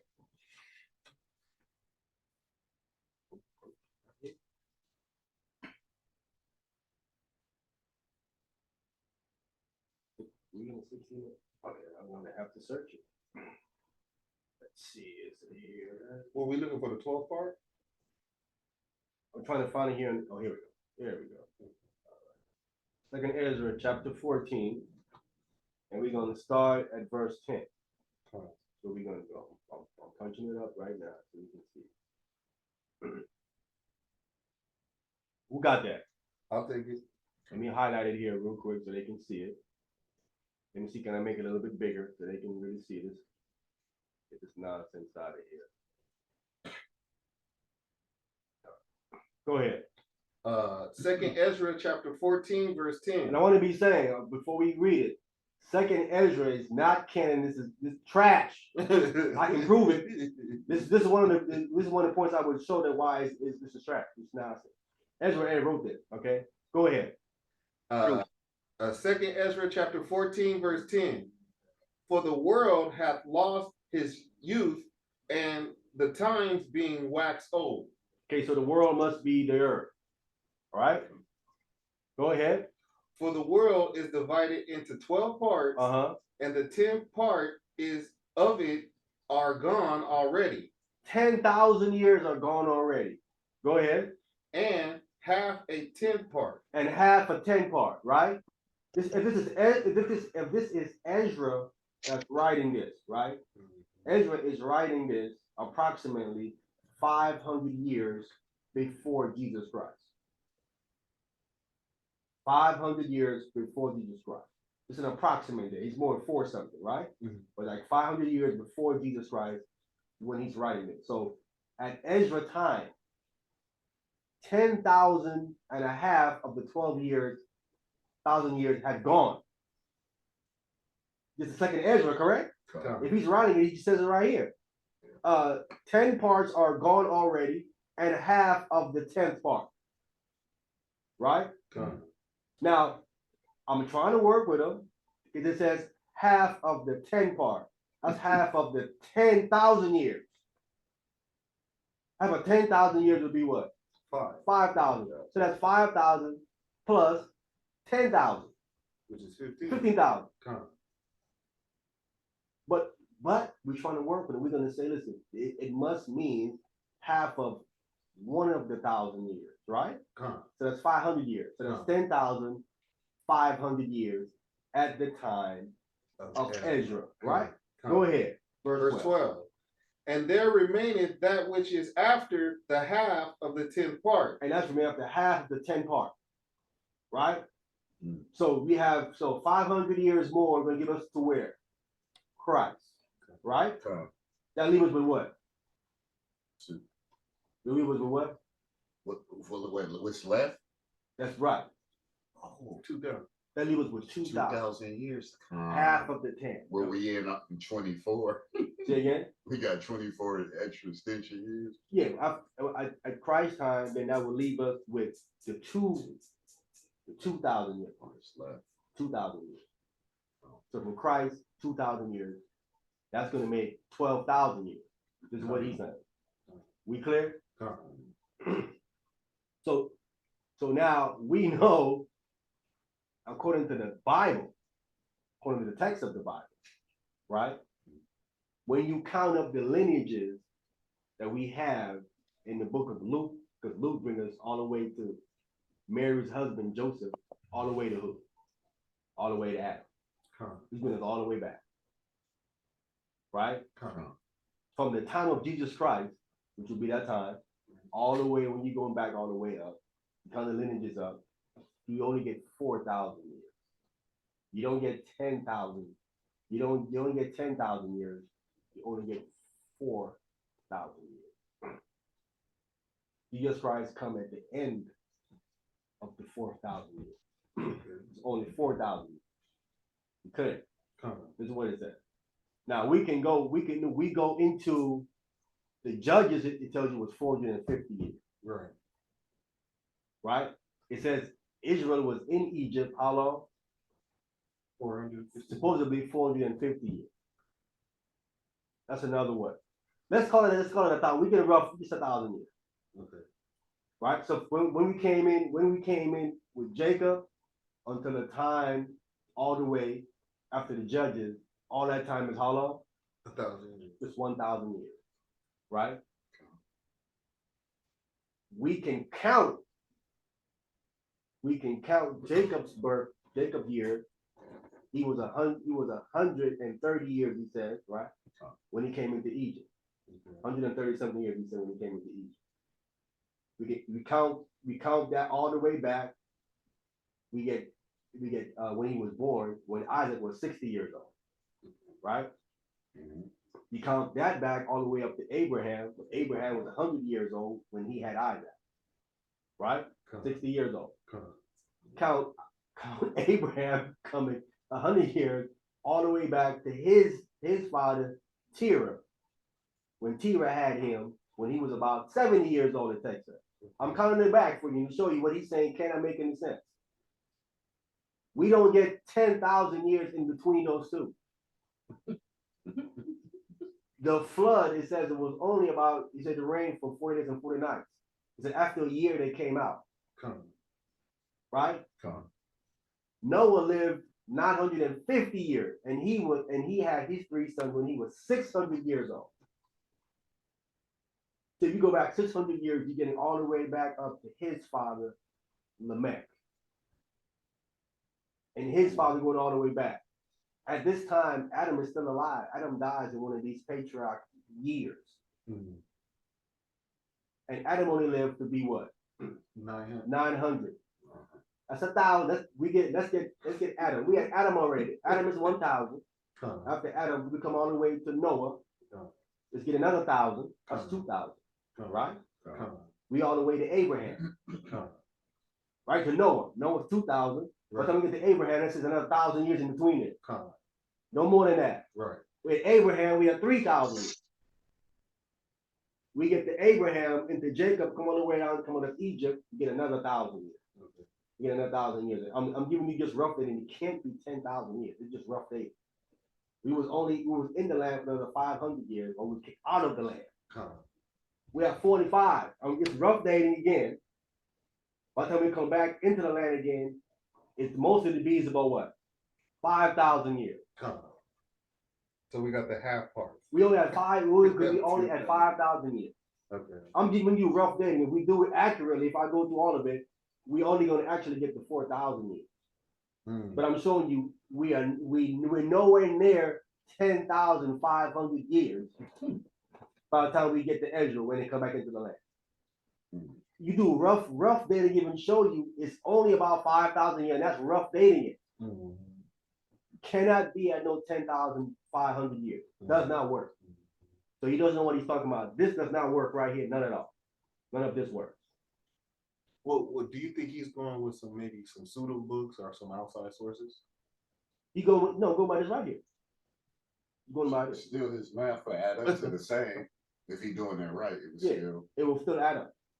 It would have to line up with the lineages that we have in Luke and in Chronicles, and then we have in the book of Genesis chapter 5 and Genesis chapter Genesis chapter 10.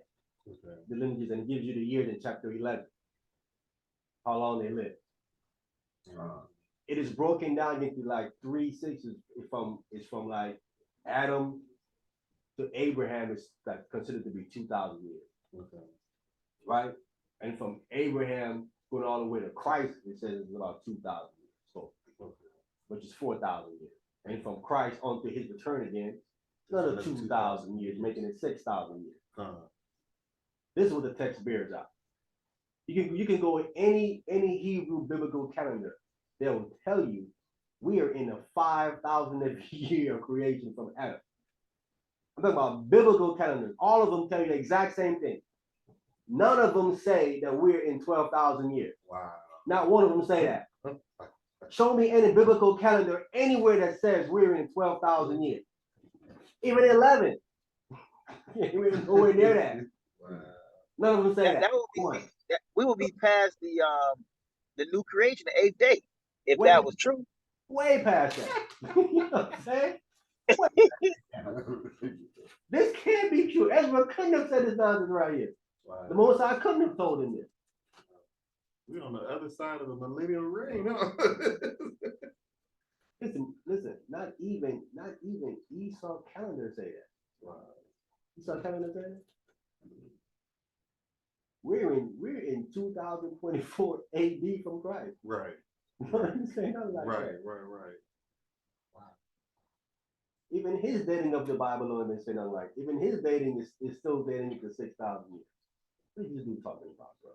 And if you want to go to his wild dating, either he's at 6,000 or he's in the millions or billions. He ain't nowhere no 12. He ain't nowhere 11. Right. None of them say that. Right. They don't want to say this nonsense right here. No one is saying this. Except these clowns right here. Or either he's in the million. So he's in it. He's in the millions or in the billions. Isn't that where he's at? $580 He's either in there 6 or he's in millions and billions. He ain't nowhere near no 11 or 12. None of them say that nonsense. Let's go back, man. This is wild stuff. I just wanted to show you that the second Ezra, that make no sense at all whatsoever. Let's go back. So after all this happens, it says now has come salvation. Here we go. Let's move on to the good part. Okay. What is the functionality Finally, the between good part. the devil and the Most High? Yeah. Do they hate each other? Yeah. I will. Do they catch fades with each other? Are they in conflict with each other? Do they spit in each other's face? Or do they have cordial conversations? Are they at peace with each other? Does one submit to the other? Now, let me tell you something that was so cold. If they're not cool and they're fighting, why is Satan in submission to the Most High? How dumb is that? Why, this question is, why is Satan submission to the Most High? Who knows the This man is crazy, bro. Go ahead. Who the answer to that? Because the Most High is all power. The most High created this cloud. He'll destroy you. We be clear, he didn't create him as Satan. He did that on his own. He did that on his own. All right. Now I'm gonna prove it. Because he talking all this video, he ain't proved nothing yet. We still waiting for the book chapter verse, and we ain't proved nothing yet. Proved nothing yet. What about that Leviathan? That was horrible, bro. We still waiting We on still that. waiting for that Leviathan to be a kingdom. We still ain't finally, we ain't seen it yet. All right. First place we need to go.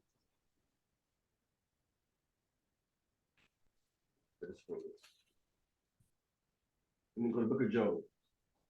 Let me come out of the Apocrypha here.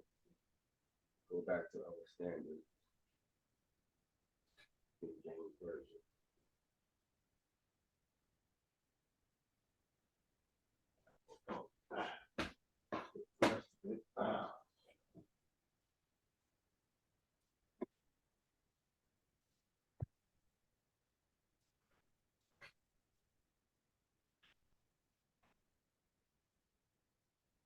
Let's get Job 38 and 7. Where we're going to go. Job chapter 38, we're going to get verse 7. All right.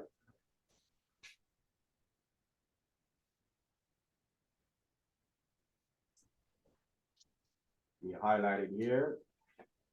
Okay. Who got that? I'll take this one. Go ahead. Job chapter 38, verse 7. Uh-huh.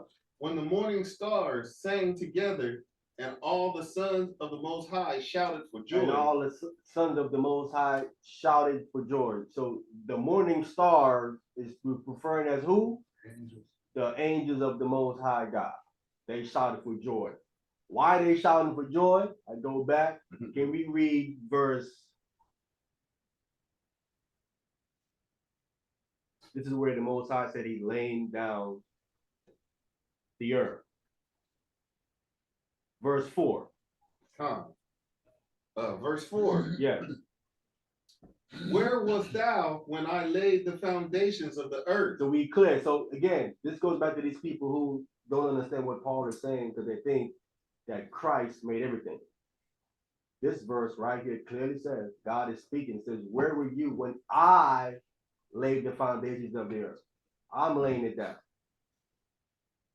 Right? Again, a foundation is flat. Who lays a foundation and is round? The ball. That'll never happen. No foundation is the ball. It's all flat. Go ahead. Declare it if thou hast understanding. Go ahead.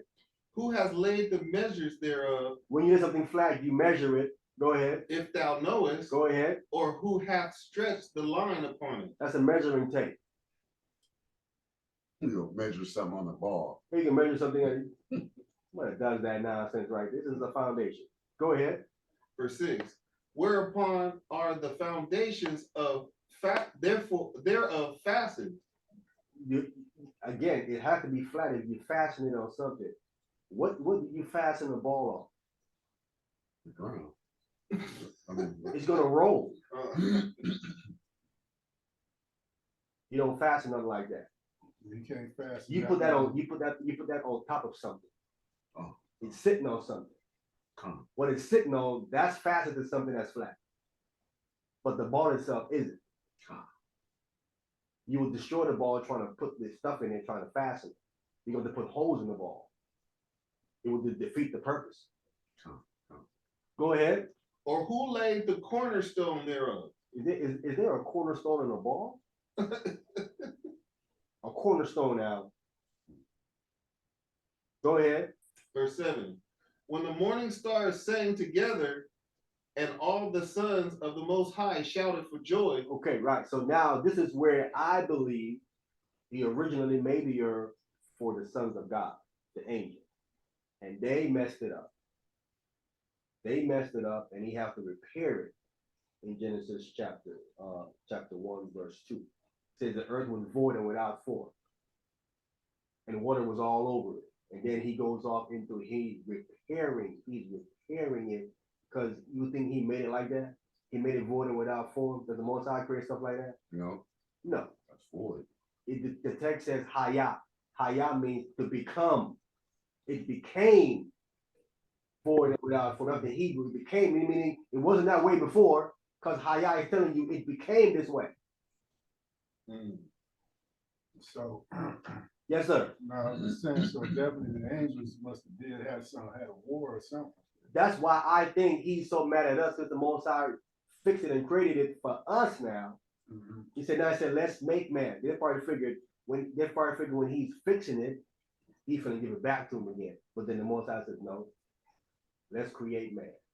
We're gonna put man, have man have dominion over it. That's where Satan like, wait, hold up, what? Nah, I'm gonna mess this up. Nah, I'm gonna show you making a mistake. You're making a mistake. I'm gonna go down there and watch. I'm gonna tempt them and watch them go against you. You see him do it because he's consistent to it.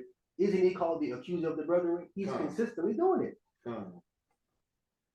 It's about him showing them all sides. You made a mistake when you created that. You shouldn't have created that. He likes no human being. None. He wants us all dead. Every last one of them. That's kind of like in that movie, The Devil's Advocate. Kind of like when he was talking about how it was there, he gave man, but I gave man something he was saying. I can't remember. Yeah, he ain't getting nothing. He just mad at what the Most High gave us because of what they lost. Yeah, he said the inspiration.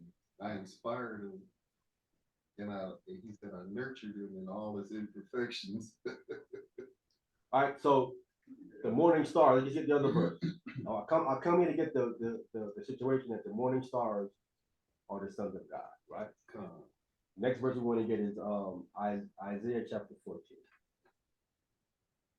Come to the book of Isaiah, the 14th chapter.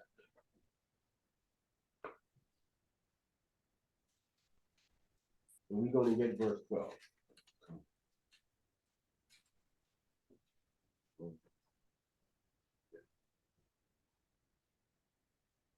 Who got that? I'll take this one. Go ahead. Isaiah chapter 14, verse 12. How art thou falling from heaven, O Lucifer? O Lucifer, right? Morning star. Halal in the Hebrew. Halal in the Hebrew. Lucifer. Halal in the Hebrew, morning star. Translation. Go ahead. O Lucifer, son of the morning. Son of the who? Son of the morning. One of the angels, one of the sons of God. He was one of the sons of God. Where's he falling from? Heaven. Remember, he says that there are no fallen angels. This text right here says he's fallen from heaven. And he's also referred to as the son of the morning. And the son of the morning are angels, sons of God. Yes, sir. And you said, how do you say his name in the Hebrew? Lucifer? Halal. Halal? Yeah. Hayalal. Oh wow. Because that's the like when It's technically translated as something like shining, wow. like a star, morning star. Shining You star. think that's the food, man? No, but I mean, it's the same word, but spelled different. What word? Halal. That's Food, what, like the kosher, the Hebrew, the Muslim food, yeah. Muslim meat, kosher. Mm, Yeah, shining. I was thinking the same thing. Morning star. So he's here called the son of the morning. He's one of those singing angels. He's a singing angel. Remember we read where the morning star sang. They were singers. They can sing. All right. He was one of them, but he's fallen from that particular position. He's fallen from a particular position. Go ahead. How art thou cut down to the ground, which didst weaken the nations? Right, did weaken the nation. That's speaking of him in the prophecy where he says that he come down into the earth and he cast out of heaven. Right, Michael cast him out, come down to the earth, having great wrath. He's cast down to the ground, which did what? He did weaken the nation, the other nations. Okay, and the last one I want to get is Ezekiel 28.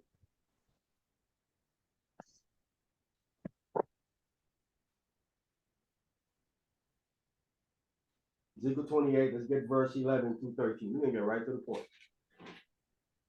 Ezekiel chapter 28. We're going to start at verse 11. We're going to read down to verse 13.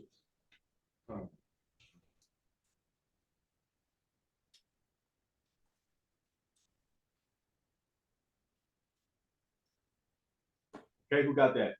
I'll take it. Go ahead. Ezekiel chapter 28, starting at verse 11. Moreover, the word of the Lord came unto me, saying, Son of man, take up thy lamentations upon the king of Tyrus, and say unto him, Thus saith the Lord God, thou sealest up the sum, full of wisdom and perfect in beauty. So we see that Satan is not no dumb angel. You see this up to some, he was full of wisdom. That's why a lot of people they be underestimating this being.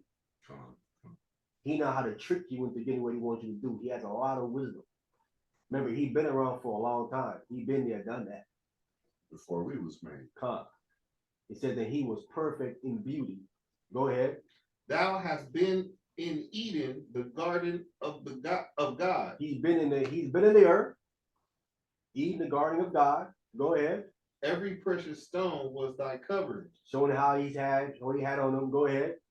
The sardius, topaz, and the diamond. Go ahead. The beryl, the onyx, and the jasper, the sapphire, the emerald, and the carcable, and gold, the workmanship of thy tabards and of thy pipes was prepared in thee in the day that thou was created. Right. So you see here he was created. This is how he was created. Here he's not Satan. Wow. You see all that stuff that's on top of him? He don't have that now. This is an actual angel of light here. Yeah, he's created. All that stuff that was on him. He says, and the pipes going off into the singing. You think he had literally plumbing pipes? I mean, It's talking about it. He can blow, right? Yeah, he got pipes. He got pipes. He can sing. He one of these singing angels. Yeah. As we read in the book of Job, they sang for joy. He was one of them angels. Then there's all these other things he had: the satyrs, the topaz. Yeah, his covering. He had all this stuff on top of him. That brightness, right? That's what we read about the morning star, the halal, that bright, right? That brightness, that star. All these elements, these covering had them made in that bright angel. So even his picture of Satan in that crazy picture he put up is off. Way off.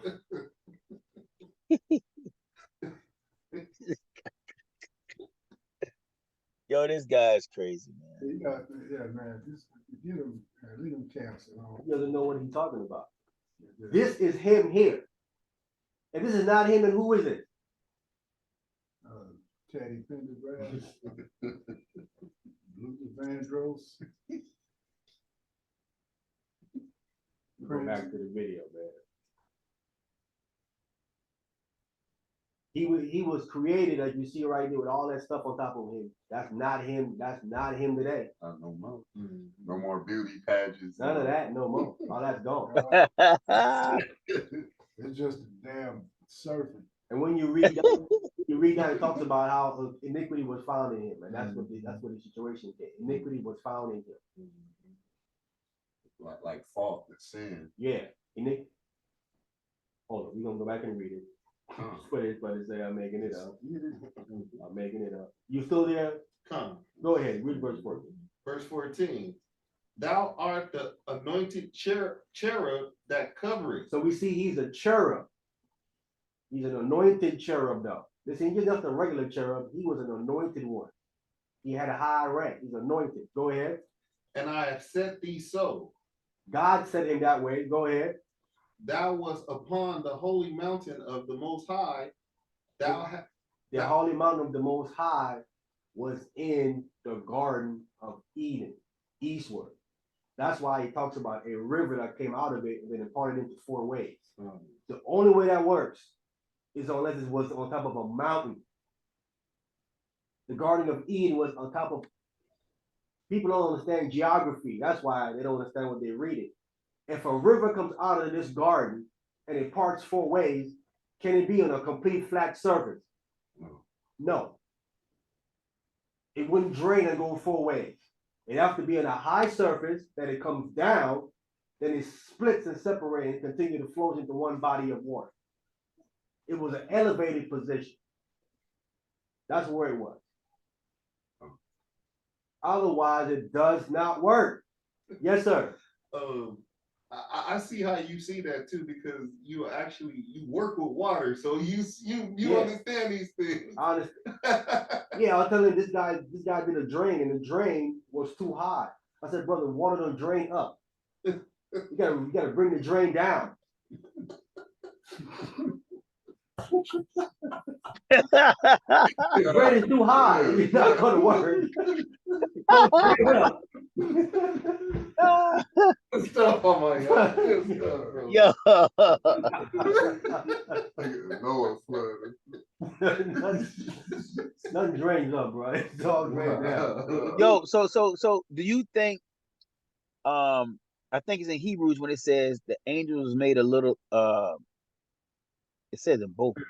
Like lower than the angels or something. yeah, right? So do you think this like by the Garden of Eden being above elevated, the angels where they were a little lower. So do you think they were upset because they were looking upward at where Adam was? No, little lower the angel, meaning it was made a human being. Right, no, I get that, but I'm saying I'm just putting that with the where the place of Adam was on the earth. Like when he was up at that mountain on the top, the angels wasn't up there with him, the fallen angels, right? No, there wasn't up there. Oh, they're above that. Yeah, above that. Okay, they were above that, so that's not it. Okay, come. But no, I'm about to read for you where they were. Remember, Okay, come. They didn't. The one that we're talking about in Genesis chapter 6, that happened after Adam in chapter 6. Okay, I got you. I see. But Satan himself, he talks about how Paul talks about we fight out against flesh and blood, against principalities in high places, right? They up in the first heaven where the birds at. Where the birds got you. That's where they at. Okay. That's why Satan is the prince of the power of air. Right. Remember, Satan says Good stuff. We didn't read it in Isaiah chapter 14, but when you read down, he talks about I would exalt my throne above the stars of God. Right? I will be like the Most High. The Most High throne is elevated high. So the highest he can go is to the top near the firmament. He can't go no higher than that because now he's going off into the third heaven. He can't go that high. Where did the flood reach to? The top of the flood? He covered all the mountains. Got that high, covered all of the mountains. And he covered the entire earth. Did he go out of space? No. I mean, that ain't make sense. Water on water in the middle of water. That's another reason why you can't be on the ball. If there was on the ball, then the entire bottom of the earth would be flooded. It would be underwater. Right? South America, Alaska, not Alaska, Australia, those places will all be underwater. Brazil and them places, Belize and all that stuff will be underwater. Because there's more water here than land. So it'll be more than half full. Right? You have to be in Greenland and all the way up there to the top or something like that to be survived. Anything lower than that is gonna be underwater. Yo, just hearing you say that, man, earlier you talking about geography. The Most High is so beautiful because the earth do one thing off axis, really, man, it's over. Water would destroy everything. Easy. Man. Too much water here. It has to be level. And what it also needs, it needs a commandment from God to say, don't pass these particular boundaries. And it said that specifically. It said God gave it a commandment to not pass a certain boundary. Hallelujah. That's awesome. Otherwise it would. It's too much water. Right. That's what a shoreline is. That's awesome. There's sometimes they have one of the underwater earthquakes and they come. You have a tsunami. A tsunami. But that's all we know what that is. That's him. That's him. That's his word. Because he allowed, he can govern the water, he can control the elements, everything he want to do, he governs it. Because he's on top of it. Right. He gave us that power, and we didn't. When the Most High bring any kind of tsunami or flood, it's because he's trying to clean stuff up. Just like he did in. Just like with Katrina. Down in it was another spot he did. I think in some parts in Japan. Yep. He's cleaning it up. And they call that Sin City too, New Orleans. Yep. That's why the Most High is so beautiful, man. I think he allow us to get wisdom to build like dams and stuff, but really he like, yo, that dam ain't really holding the water. You know what I'm saying? Like, yo, because like the brother said, a tsunami, I don't know, you can't build nothing to stop one of those things. Nothing. You can't build nothing that high. You're gonna topple over with the winds up there. It's too high. Don't they call one of the things the 7 wonders of the world? That dam, the Hoover Dam. Man, that ain't nothing really when you really think about it. It ain't holding back all that water. It's doing it, but it's all still by the power of the Most High. Because if he bring enough water to crush that thing, man. Yeah, easy. All right, go ahead, brother. Okay. You want me to do 14 over again? No, I'm going to go 15. Did I finish? 14? No, do 14 again. Okay. Ezekiel chapter 28, verse 14. Thou art the anointed cherub that covereth, and I have set thee so. Thou was upon the holy mountain of the Most High. Thou hast walked up and down in the midst of the stone of fire. Right. But he's in the mountain of God, and he walked up and down in the stones in the midst of fire. Go ahead. Thou was perfect in thy ways from the day that thou was created till iniquity was found in thee. So we see when he was created in the right way. Perfect, meaning he was not wicked at this point. And Most High created him, says he was perfect in thy ways from the day that thou was created. It says until when did he lose all of that? Until iniquity was found in him. That was the problem. Envy, iniquity was found in him. Again, that's the part of the information of the backstory here that we actually don't have, right? It just gives us little bits and pieces of what happened. But again, if we hear, we make it in, we can ask him out after that one shot. He gonna tell us, he know the backstory to that part of it. But we know that's where he lost his perfect beauty when iniquity was found in him, and that's when he got corrupted, and it's still where he's at. The Most High found iniquity in him, and he's still finding it in him, and he still have not changed. Right now, let's go back. And never plan to. Nope, he don't plan. He is. And just to be clear, that's not the white man. No. Man, if this is enough the white man, then they would have to admit that my white man was created perfect. They ain't never gonna say that. They ain't never gonna say nothing like that. Oh wow, that's a beautiful bring out right there, brother. Man, they ain't never gonna mention that. No. Remember, he was saying you can interchange it. Huh? Yeah. Why And you had to admit, and you had to admit he can sing better than Luther. He got pipes. God, thanks. To God. That's my question for you dumb Christians. If they're fighting or in conflict, why is one in submission to the other, being Satan, and Satan has to ask the Most High to do something? He cannot do whatever he wants. He doesn't have free will. We'll prove that. He's in submission because he's a created being. Everybody's in submission to the Most High. Who is it? I mean, Christianity has to be so dumb. And sadly, it has spilled over to Hebrew Israelites. Getting all messed up about the title because they don't know the Bible. Bars. You ain't got bars. What bars? That's a bar. Everything that comes out of my mouth is just bars. Bar mitzvah. Everything come out of his. What is it? What is he on? On drugs? Right? My brother's crazy. He said everything come out of his mouth is bars. Well, he was talking to Kiki earlier. Everything come out of your mouth, candy bars. Candy bars. Marshmallow bars. Payday bars. All of those give you diabetes. He must have hit them, probably getting that marshmallow and that chocolate and graham crackers. Must be. All them bars give you diabetes. S'mores is the worst. It's the worst. That's nothing but sugar on top of sugar. All kind of bars get you into spiritual jail bars. Man, he probably, his brain probably got diabetes. Something wrong with it. The dude got, this is pathetic, man. This is pitiful. You see how dysfunctional this camp is? That's the deacon. You see how a cop.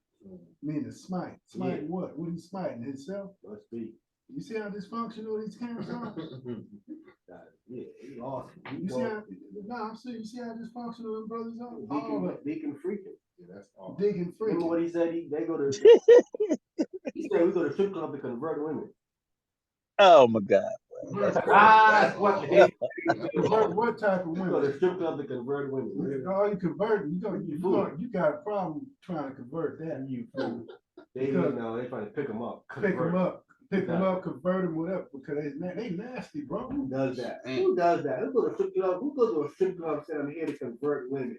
Nah, Yo. I'm a whoremonger. Oh man, bro. On the Passover. That's crazy. Man, check it out. They going there just to get, they horny, they burning. And so them women are just that damn naive. And they see some brothers come up in there looking, they're all about money. And so they, Man, once you go, the women figure when you walk in there, what you gotta be in here for. They don't view you as, you come here to teach me the Bible. That's not what they're looking at you for. They think the women will be like, you can find God anywhere. Because even if it's a regular person, if he ain't, that's crazy. Like, what are you here for? Right. Especially you come in there talking about, I'm not a whoremonger. Right. Talking about Jesus Christ. People like, she better go tell the bouncer dude, he gonna bounce you up out of there. Yeah, because they don't want to hear that.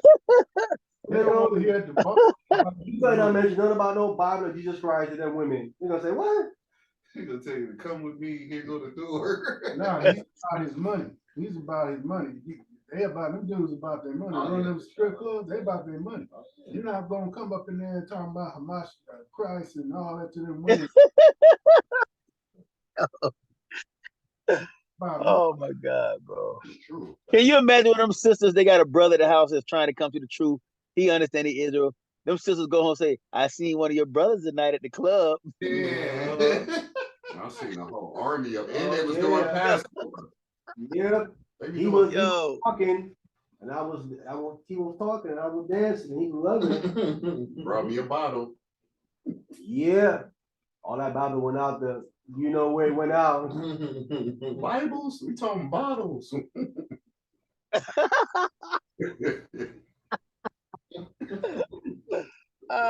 Oh man. Bro. Oh wow. Bible? We talking about I got you. I got Them women are nasty, bro. I mean, I was in the world like that. Why? Listen. Why would a man of God be in a place like that, bro?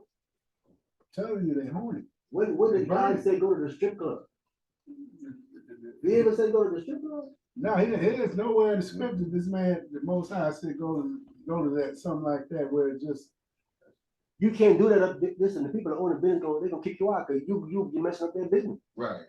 You bringing another vibe up in Yeah, here. you messing up their What business. is this? Yeah, that's disrespectful even stepping in there on their land. Right.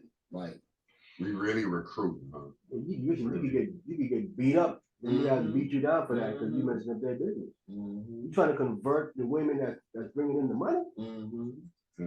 Oh, Don't you pass got over. to go. As a matter of fact, I'm going in your pockets because you taking money. You know, Right. you taking money away from me. You give me that You ain't even got right. you gonna have to break bread. Religious pimping at his finest. You know what I'm saying? They're gonna walk in there. Anyway, all right, there we go. So it says, I form the light and create darkness.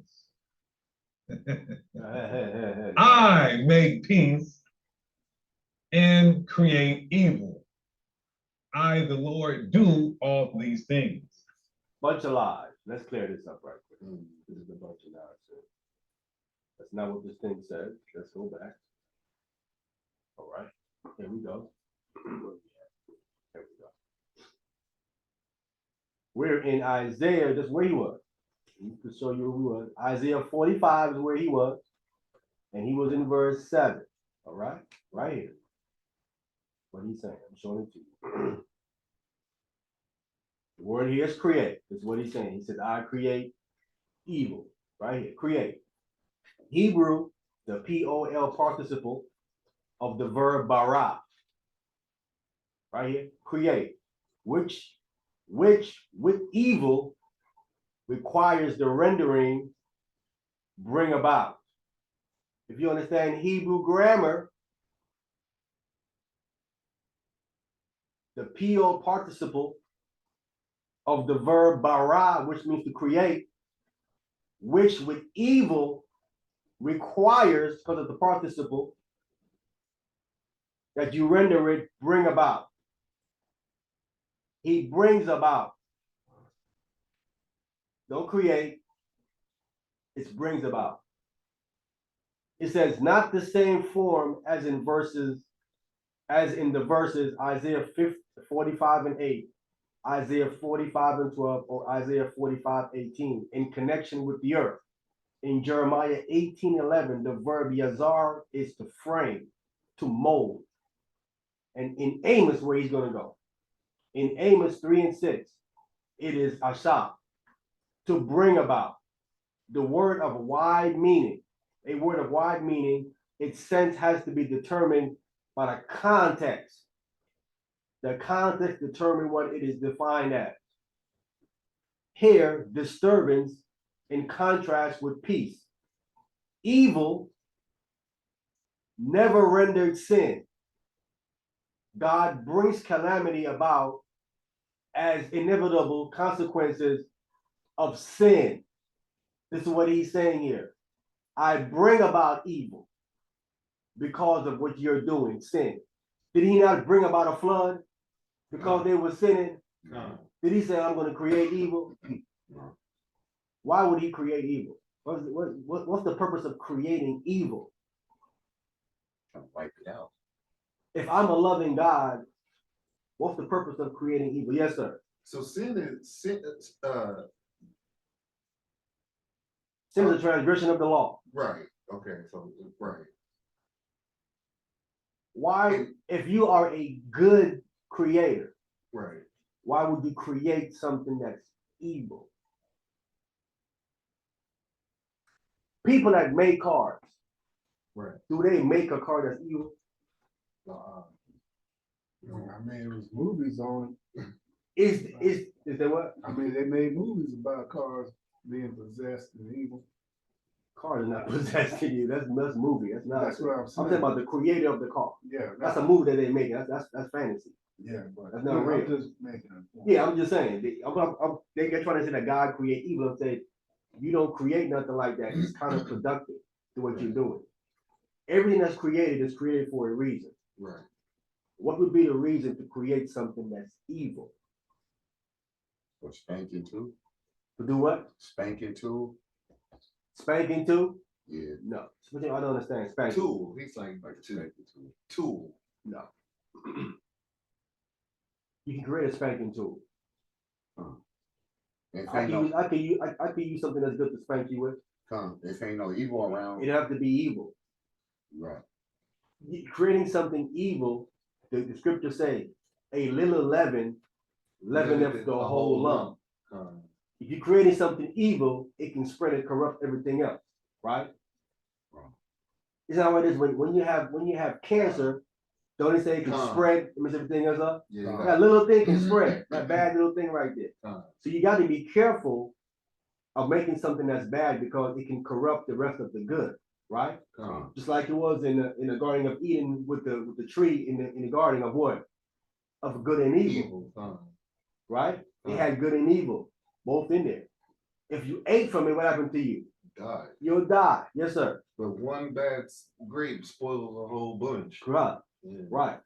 So why would the Most High create some evil, which can then spread and then corrupt the rest of this thing? He didn't create it. You disobeying. And because you disobeying, you're influencing the other creation to be like you. You causing the problem. Otherwise, they can say, wait a minute, I'm not the problem. You created me this way. I'm acting out how you created me as a function. You created me evil. If I'm doing evil, it's how you created me. Who's at fault at that point? The Most The Most High would be. Could you interpret that Hebrew word evil there, Ra, as disaster, Calamity. calamity, right? So he's saying I created calamity, meaning when you go against my word, calamity will come. Right. Yeah, I'm saying it right. He says evil never rendered as sin. See what he's trying to say when it says evil is something wrong. He said no. He said it's never rendered as sin. It's not nothing wrong. He said God brings calamity about as the inevitable consequences of sin. This is right here. He's explaining to you what this verse is speaking of. Yes, sir. So that's actions and reactions. That's what it is. Yeah. Beautiful. He does not create evil. I'm trying to explain to it more simply to people that don't understand. Listen, nobody in Sakari would add someone to their camp that say to themselves, I will not keep law, statutes, and commandments or believe in Christ. Would they add them to their camp? Of course they wouldn't. No one would do that because you view that as what? Evil. This person right here is out of order. He's off. I would never add him. Why would the Most High actually create something evil to go against what he's trying to do?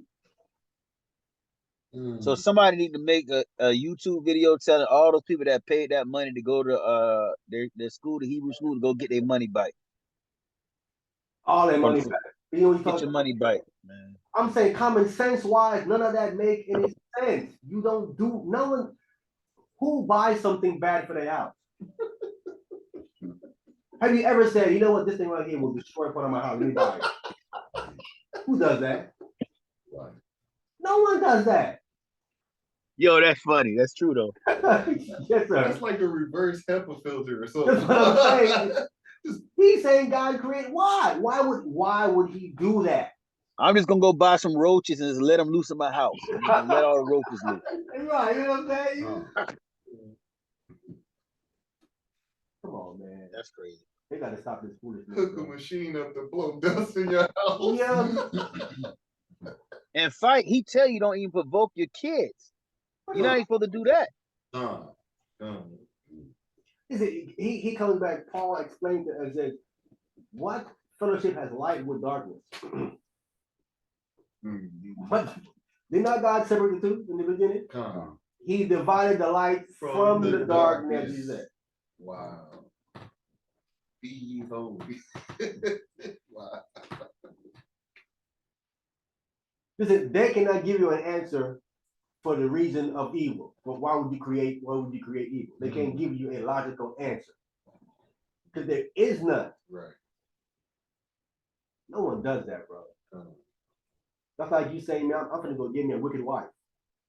So it's Yeah, really? it's part of the story missing where we don't see why he turned out like that. Right. They missing. We know enough that God don't create evil. We know enough. We know enough that he doesn't do that. Because then there'll be a split in his house.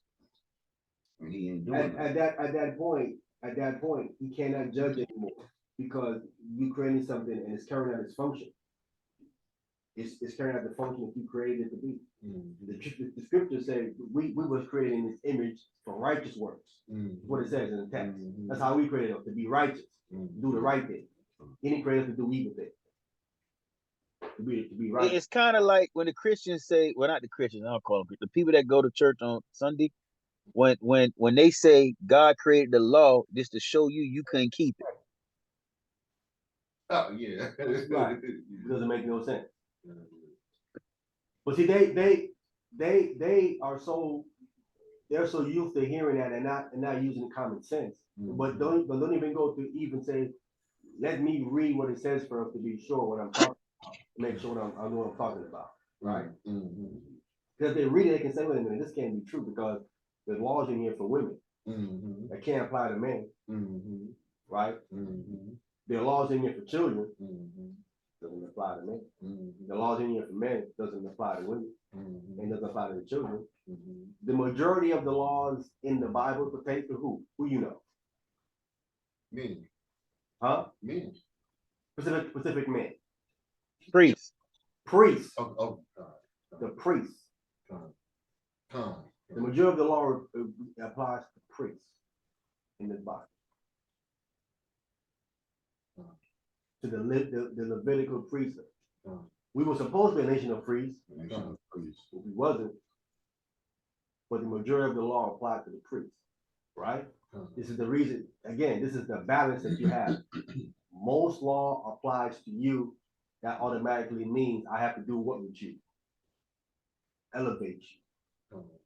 The text says, to whom much is given, much is required. I require a lot from you, and I'm also giving you more to balance it out. Right? If we're going to be kings and priests under Christ, right, as the text says, more is required of us. Right or wrong? Right. Because of the position that we're in. Example. Lead by example.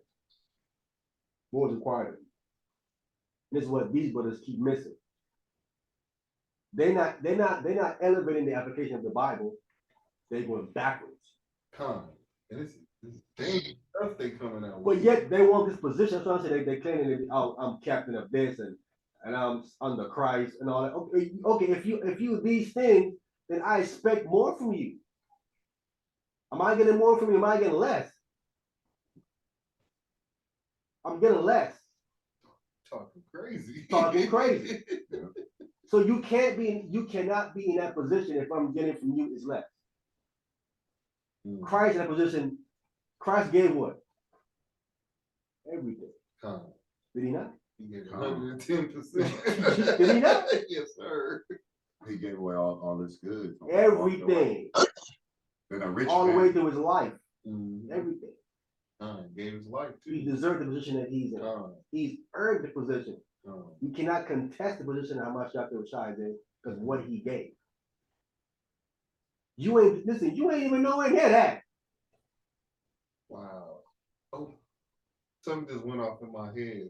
Like maybe Satan found out the job that Hamashiach and Hawashai was gonna do and got jealous because he couldn't do it.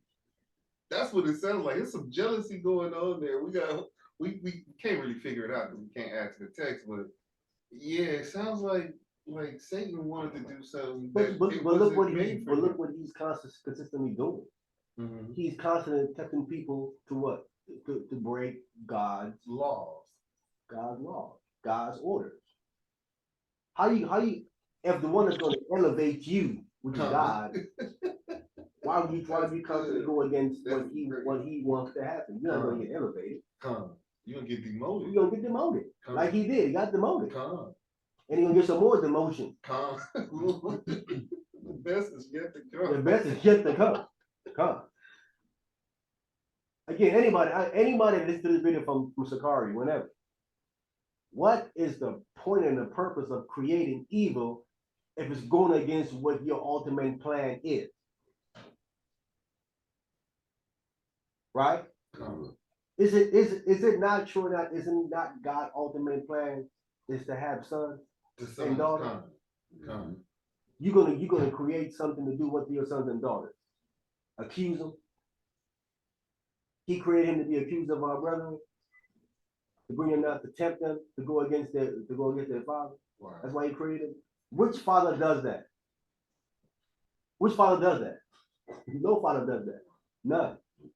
It don't make no sense. There is no point or purpose of creating evil. You have will. That's why listen. The only reason why there's evil is because you have free will. Right or wrong? God can make you just do it. Right. Can he not? Con. He can make you just do right all the time.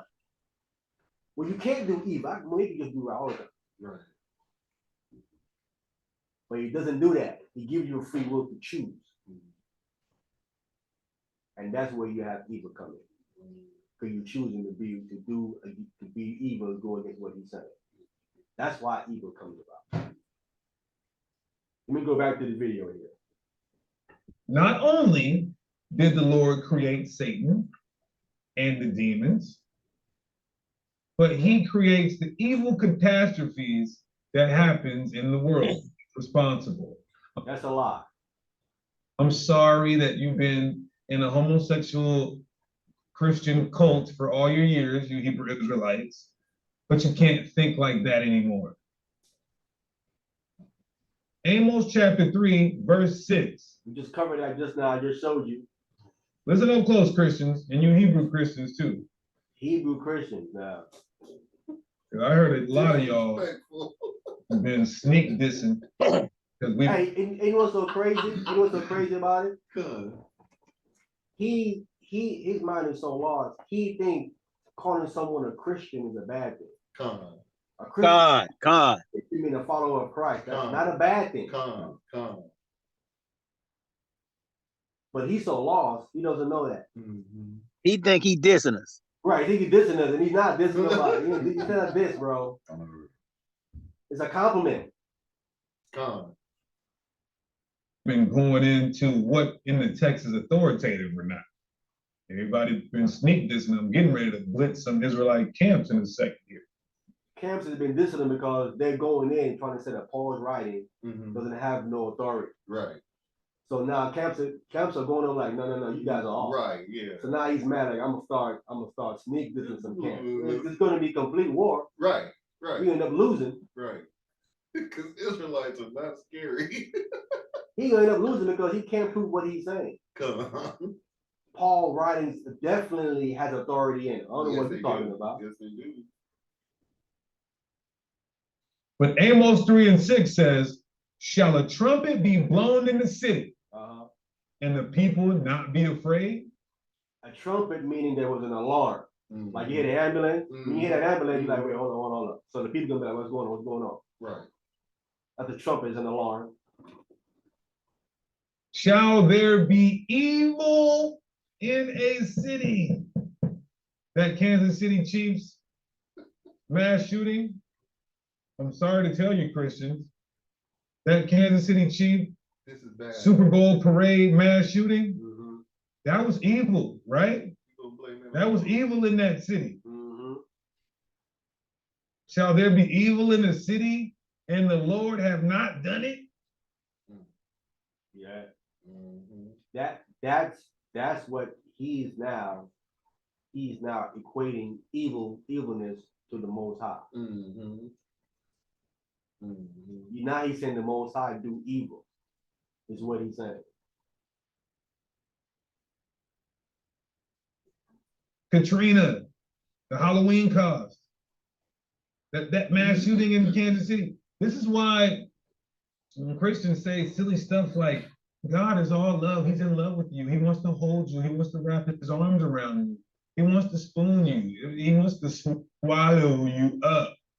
That's a gay. See that's. He said he wants to spoon you. Speaking of the Yo, I think he using that TD Jakes joint. That's what he facts. That's what he's using. Yeah. That brother's crazy, man. Yeah, he's suicidal now. You looking suicidal, Deacon. Wow. If That's the Most High God is not all love, what else is it? Wow. What else is it?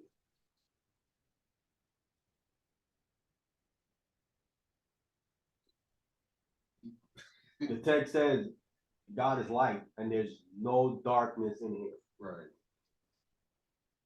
So he's just light, no darkness there. Uh-huh. The text says that how he's love. Then that's what he is.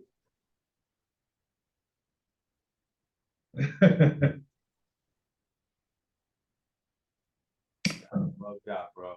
So how did he do it? Did he get off his throne? Now, this is where Satan comes into play. For you guys who don't know the functionality between the Heavenly Father and Satan. Mm-hmm. This is where Satan comes into play. Okay. The Most High God, Yahweh, Yahweh, Yahuwah, Jehovah. We know the real name, but I'm just saying it for those of you who may not know. He You said about 4 names. Which is the right name? Wow. He's responsible. He co-signs, he authorizes and ordains everything that happens in the earth. And he either gets it done by way of righteous angels or left-hand evil angels. Either way, they're not at conflict or at war. They're getting either job done on the earth. This dude he doesn't understand the Bible whatsoever. Wow. I mean, he's outside the Bible saying that now. Wait, if God ordains and putting together everything that happens on the earth, Mm-hmm. why is it hurting him? If I'm making all of this happen, why is it hurting me? Let me show you the verse. He doesn't know the Bible. Let's get back to where we was back in Genesis chapter 6. Come off of this right. Wow. Here we go. All right. Genesis chapter 6. We can go all the way to the back. Again, he's saying that God ordains all this stuff. Right? What's what he says here though?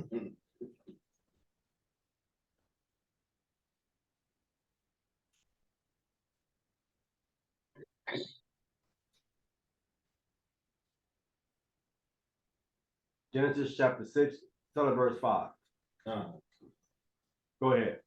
Genesis chapter 6, verse 5. Uh-huh. And God saw that the wickedness of man was great in the earth, and that every imagination of the thoughts of his heart was only evil continually. According to Decon, this is fine with the Most High. This should be fine with him. Go ahead. And it repented the Lord that he had made man on the earth. Wait a minute, he made him like that. Go ahead. And it grieved him at his heart. It did what? It grieved him at his heart. That means it hurt him. It grieved him in his heart. When someone grieves you in your heart, you're in pain. He says God orchestrated all of this stuff. Then why is it hurting him? Why is it grieving him? If I'm the one that's doing it, why would it grieve? Why would I do something to deliberately grieve me? To cause me pain. It says hurt his heart. It hurt his heart. That's what I'm trying to say. If he's ordaining all this thing, why would he do it to hurt him? Who does that? Nobody. This deacon don't understand the Bible, man. This is crazy. That's bad. Bro, you ain't need to grieve you in your heart, bro. It grieved the Most High so bad in his heart. He said, I'm gonna clear them all out.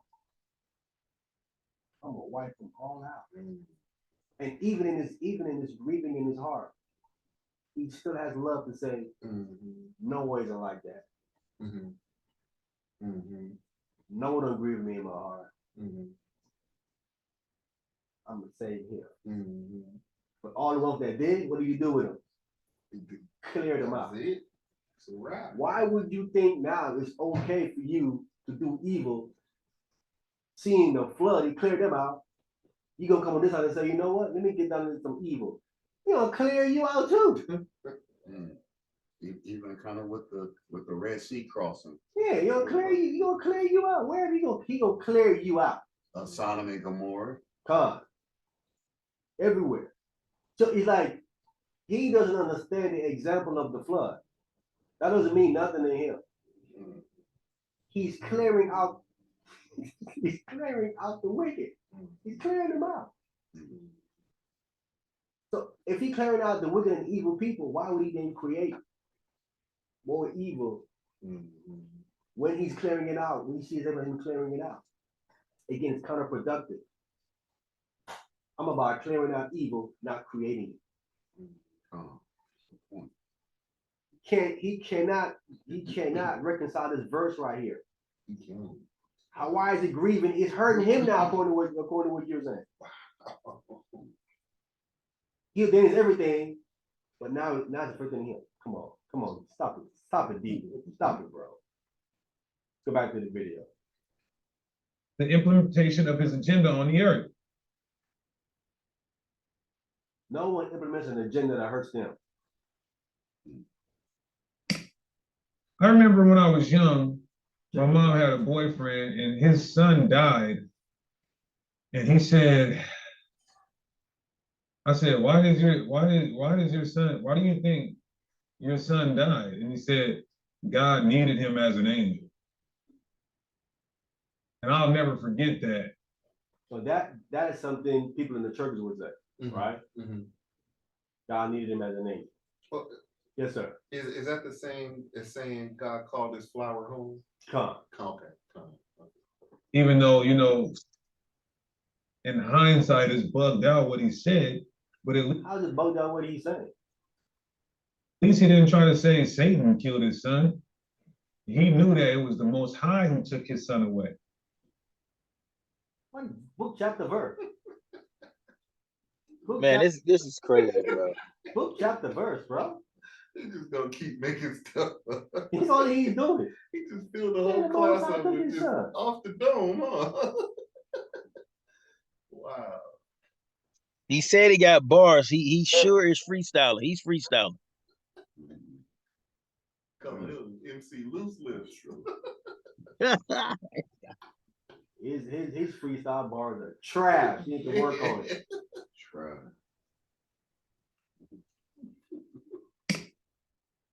So this is Deuteronomy 32. Deuteronomy 32 and 39. Sure. Deuteronomy 32 and 39. See now that I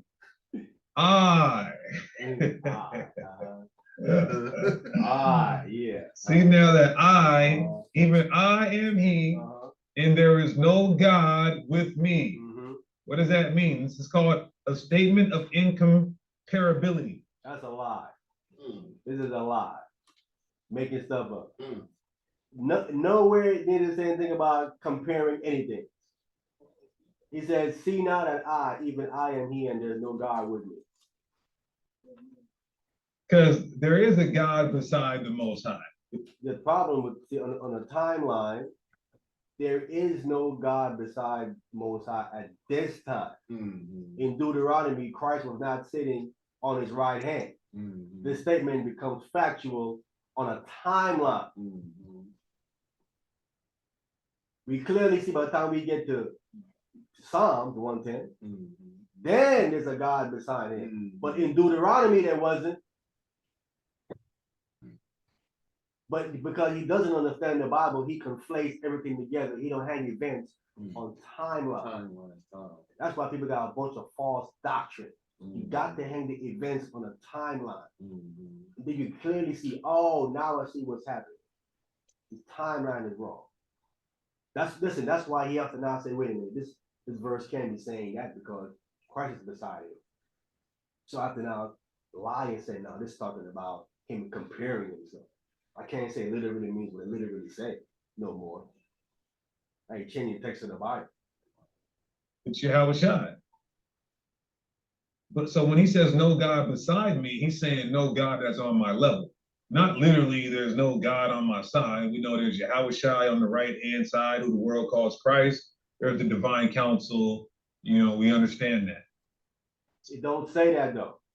It says there is no God with me. What it says. It doesn't say about it wasn't comparing. If it's comparing, where's the other God is comparing to? If you compare something, you need both to compare to. There's only one God mentioned here. So that's a statement of incomparability. Nobody's on his level. But look what he said.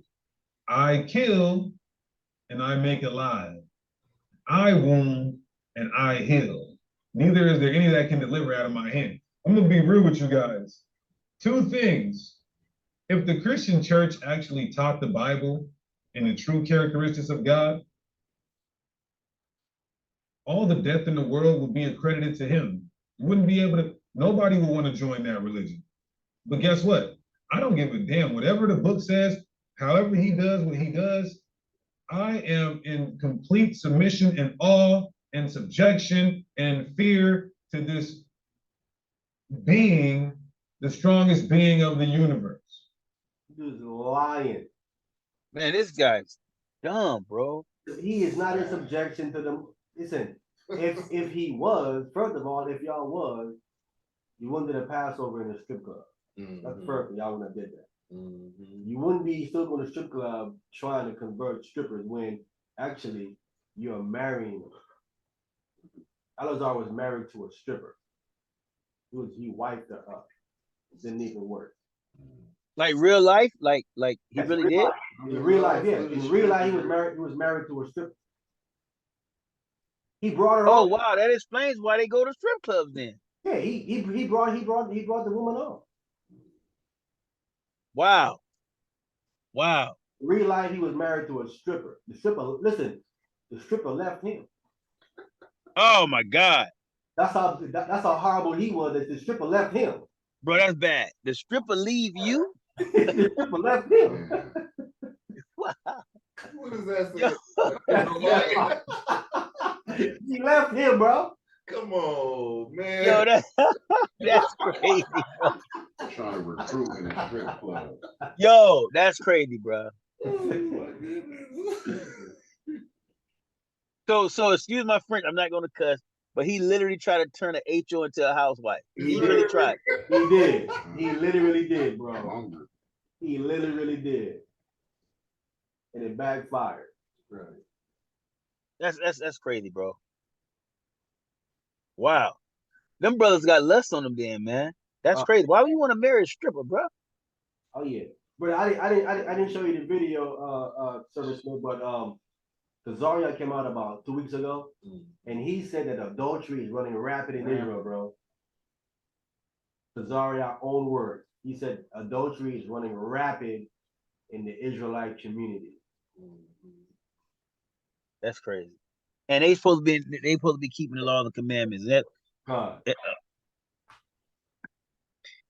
And bro, they don't even remember, bro. Now think about this, Amiyan. Think how bad it really is. Because these guys talking about adultery and they believe in multiple wives. So think about that, the ones who thinking they doing the right thing by having multiple wives, but actually committing adultery. So it's times 10 probably over there. What's so crazy about that, right? That's crazy. They have multiple wives, but they're still sleeping with another man's wife. How crazy is that? That's crazy. I can have multiple wives. So why am I hunting down another brother's wife? Just go get another single woman there. They're not doing that though. They're hunting down another man's wife. That's how bad it is with these dudes. They're in the strip club trying to recruit. Yeah. Probably without paying their way, none of that. Like, yo. So how can you just think about this, bro? How these guys, some all Israel need to come together, keep the feast days together, and you don't slept with some brother, another wife, and that man, it turned to World War III in there, man. That's crazy. We exceeded the wickedness Yes. Yes. Thanks. beyond measure. Isn't it enough that you can have more than one wife? Why would you go to another brother's wife? That's just don't make no sense. Now, That makes no sense. That's wicked as ever now. Come on. That lust. All it is lust, man. Yeah, but why do you want another man's wife? Because he don't care. What's the lust about another brother's wife? Because he don't care. Go get another single woman. According to you, they outnumber the man, right? 9-1. You can have what you want, but you don't want the single one. Which one you want? You want the married one. What kind of satanic thing is on you? That's exactly what that is. That's exactly what that is. So Bro, now I never thought about this till you just said that. Do you think when a brother commit adultery, I'm talking about that's in the faith, you know they Israel, do you think they actually saying like, I hate my brother, I'm gonna take his wife? Do you think that's the root of it? Has to be. Has to be. It has to be. You have a problem with that. You don't like him or something, or you think low of him or whatever. For you to even do that to that brother. Remember what happened to Zabak? He got caught committing adultery with some of his brothers. Yeah, but I'm saying, for you know the brother that she's married to. For you to say I'm gonna sleep with his wife, you must think low of that brother, or you don't like him, or you hate him to even do it. Because if you didn't, you wouldn't do this. Like, no, I can't do that, sis. That's my man right there. I'm cool. You know it's gonna kill this brother hard. It's gonna destroy his family and everything. I gotta think low of you, or I hate you to even do that with your wife, bro. Or I wouldn't even go there. Wow. But brother, I don't know the fascination that a man have with another man's wife, and there's a single woman out here. Oh, that's It's like she's more attractive if she's married. Me personally, bro, even before I got married, this is just me personally. I wouldn't even date a woman that I know one of my friends has already been with, because I don't want to know that you already know my wife. That doesn't make any sense. Why would I want to marry a woman I know one of my homeboys don't been with? That's crazy. Hey, and this is the thing that the brother they're trying to throw at me with my wife, right? They said, well, the wife you was with, this brother been with her before, right? And I said, you don't have the backstory. So you don't have the backstory. Like in you, the backstory, because you don't understand. I said, the backstory is there was three brothers. We made an agreement as brothers, say, listen, if any brother speak on a woman, we backing off. Nobody's gonna mess with her. Once you the first guy of the three to bring her up, to say you liked her, you like her, you want to pursue her. The other two we saying we ain't never gonna pursue her, up to her. Good. We ain't gonna nothing like that. That's the way it should. You know what I'm saying? So I bring the sister up first in the group. I bring the sister up, right? I said, I'm thinking about so and so sister, right? We joking and giggling and say, yeah, man, oh man, I didn't know that. Yeah, man, you know what I'm saying? So cool, right? The next week, he with her. I said, brother, we made an agreement as brothers that if a brother bring up the sister first, you ain't finna mention it. You ain't violate the brotherly agreement that we have amongst ourselves. How you gonna do that? I can go, right? And he can do it because he has rank. I have no rank. He has rank. So what he does is this: he violated the protocol. The protocol in the church is for a new sister, you have to give her 6 months first before you even date her to learn the doctrine and whatnot. And then 6 months later, before you even sleep with her, he was already sleeping with her after 7 days. Wow. He violated the protocol in the church. The leaders in the church allow him to divide the protocol in the church to do that. So the other brother that was with the next brother was saying, he said, bro, I know you're right. He violated a brotherly agreement and the agreement in the church. He said, dude, I know. He said, but bro, because of Christ, can you forgive the brother and drop it? I said, brother, I can't. I said, for the brotherhood, I can drop it for the brotherhood. And I dropped it for the brotherhood. Me and brother were still good friends, even after he violated our brotherly pact and the church. We was cool. I ain't mentioned nothing. I ain't running up at all. We was like, even it happened. We was good against the dude. It's cool. Let's move on. Because what I said, because he mentioned, said, brother, for Hamashiach Hawashah, can you drop it? Yes. For him, yes, no problem. What he did for us. I said, yes, no problem. I'm letting it go. I'm hurt, but for Christ, I can let it go. So we gone. We moving on forward, right? A year later, I don't even know a year later, the church, the same church law that he violated, split them up. The church split them up. Why? He tried to kill her. Damn. I didn't know this stuff. I'm learning this stuff later on. I didn't even know this stuff. I'm learning this stuff later on. I'm learning something later on from her, right? We had one of the generals in the camp. The generals in the camp, he wanted some reggae music, and I had some reggae music. So I'm giving her the reggae music for him. But she said, I got some too to give to the general. So I'm getting he said, man, listen, get her number, get her the reggae music from her, and put it to me in one tape and stuff, and give it to me, right? So that's how I even got her number, right? So when I got her number, she's telling me, she said, yeah, I'm not with so-and-so no more. I'm like, what? So I didn't know you wasn't with him. I thought y'all still, you know what I'm saying? Right. She's like, nah. She said, he tried to kill me. I said, he tried to do what? Yo, that dude. He said, he tried to kill me. He said, yeah, It'll be something in the long run, like. listen, I don't know none of this stuff, right? She's telling me. So of course, I'm like, yeah, that's your side of the story. I go find out that, yeah, I go ask the elders in the church. They said, yeah, so listen, put on the low, bro. But yeah, we split him up. The brother gone crazy, tried to kill his sister Ox. So we killed their marriage. We squashed it. You know what I'm saying? I said, wow. I said, yeah, but I said, all right, no problem. I said, I didn't know. He said, yeah, cool. You know what I'm saying? Right? So now she had my number, she's talking to me, right? And I'm like, I said, yo.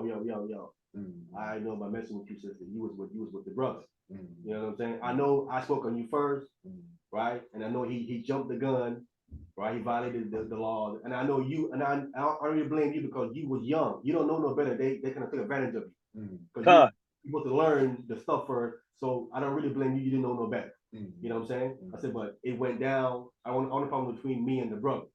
I mess with you. The brother don't like it. There's an issue. I don't want no issue. You know what I'm saying? I said I would, but if the brother has an issue with it, I can't mess with you. You see what I'm saying? So I'm asking all of the elders. I'm asking the elder women in the church before me. Is it cool? It's like, man, well, the church split them up. He said the church said, what you mean? You want to be single to her life? I said, so I asked the man. The man like, dude, hey. The church split him up, broke him up. I don't know what the problem is. I was nothing in the Bible, nothing wrong with it. You can go talk to her, man. She's single. The church killed it. I go ask him. I said, bro, the sister like she want to give me some play. Do we have a problem with it? He said, nah, I'm cool. I said, you sure you ain't got a problem with it? He said, no, I'm cool. I ain't got a problem with it. He said, man, if she like you and y'all want to do your thing, he said, man, I ain't no issue. I said, bro, I don't want you saying this now, then later on come back and something different. Let me know right now if there's any kind of issue with it, I ain't gonna mess with it. He said, nah, bro, you good. He said, you good, bro. Just go ahead and just, yeah, man. He said, man, I was with her, it didn't work out. That's what it was, bro. It is what it is, it's done. I ain't gonna issue with it. I said, okay, cool. No problem, cool.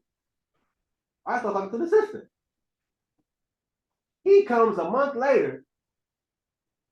I have an issue with it. I said, nah, bro. You just, bro, come on, man.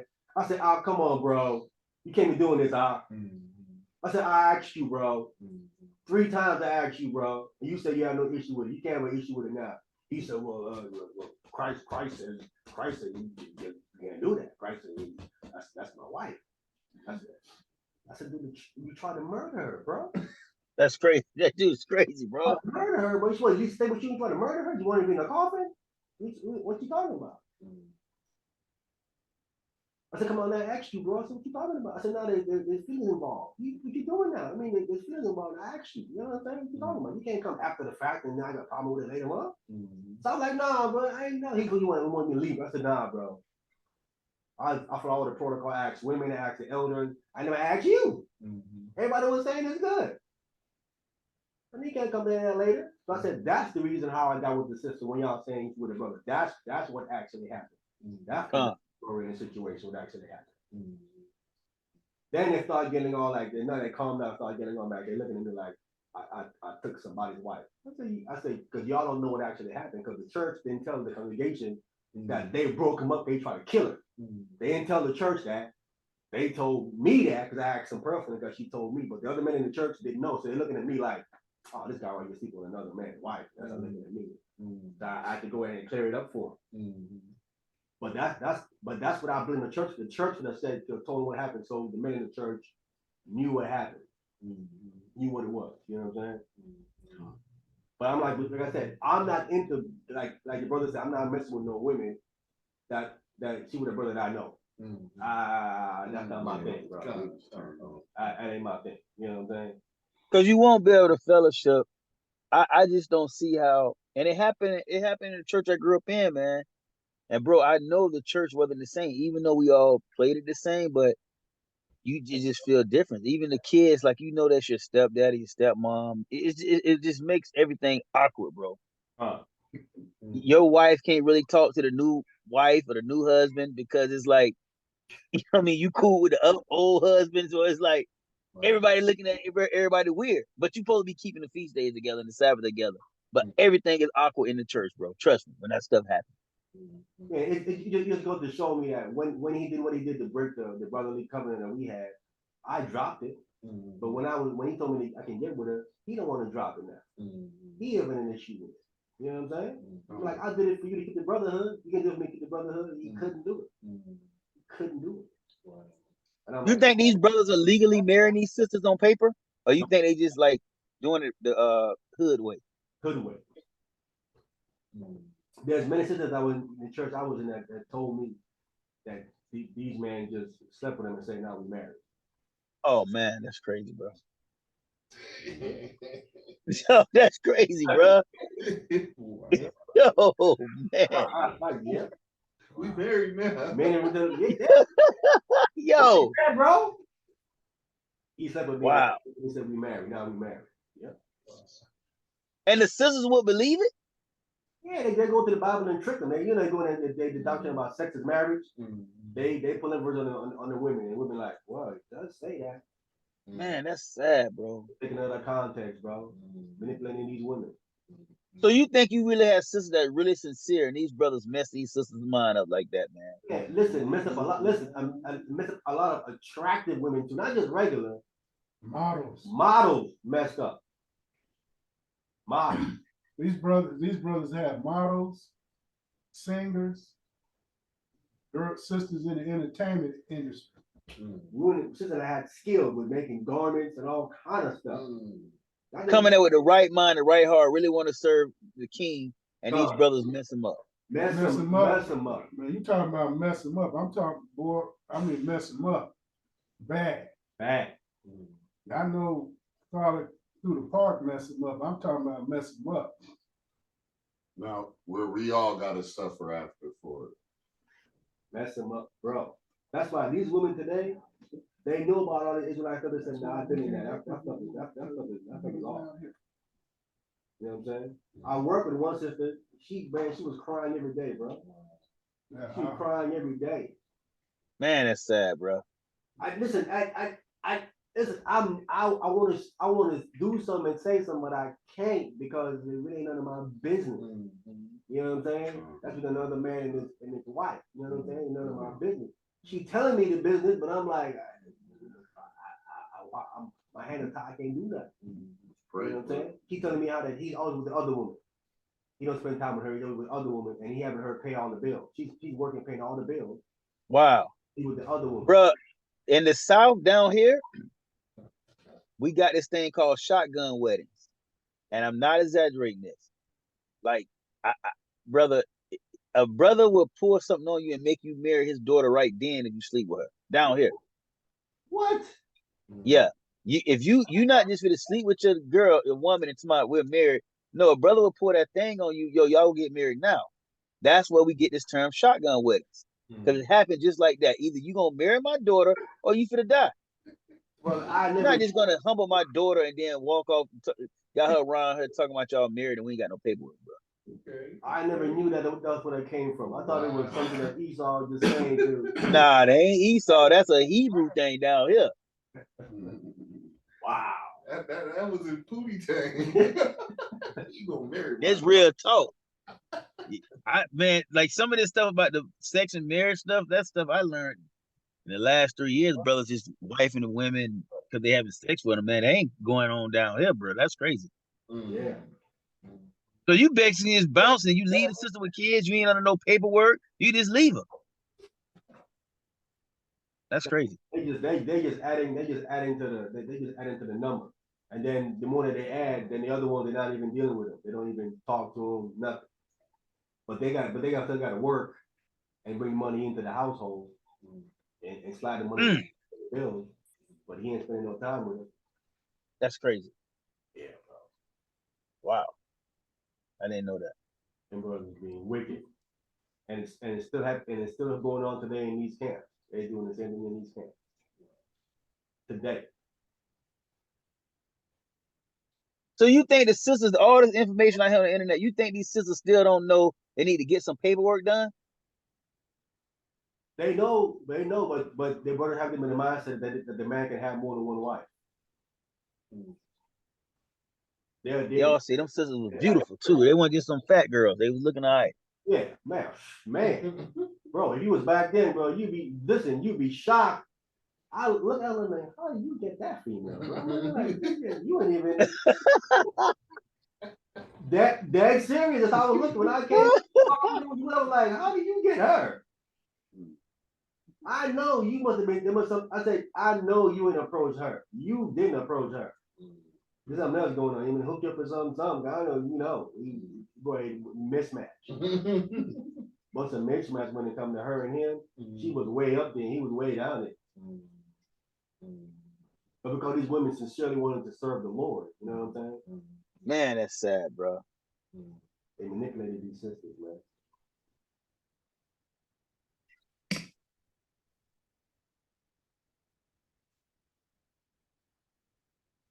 Now, is Satan an angel? Yes, he's an angel, fallen angel. Is Satan an angel? Yes or no? Yes. Jacqueline. When he goes up into this, I was wondering what the sister that came on with her. That's what I was just about to say. Yeah, that's why You I'm think that pointing was on. her? I think that's her. That's why I pointed on that. A sister. What you mean? What you saying? It was a sister online, like going against him or something? No, she was coming on over here with us. Come. She was on with us a few times. I think Is it the one? Is it the one sister that was on like no, that her name started with a C. Connor. Something warrior. They ain't the same thing.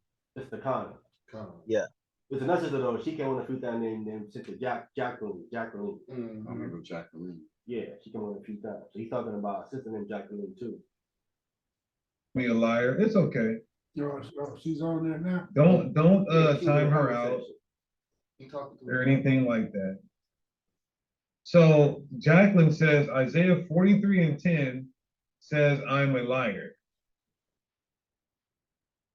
Let's get it. Isaiah 43:10 says he's a liar. I'm about to pull it up.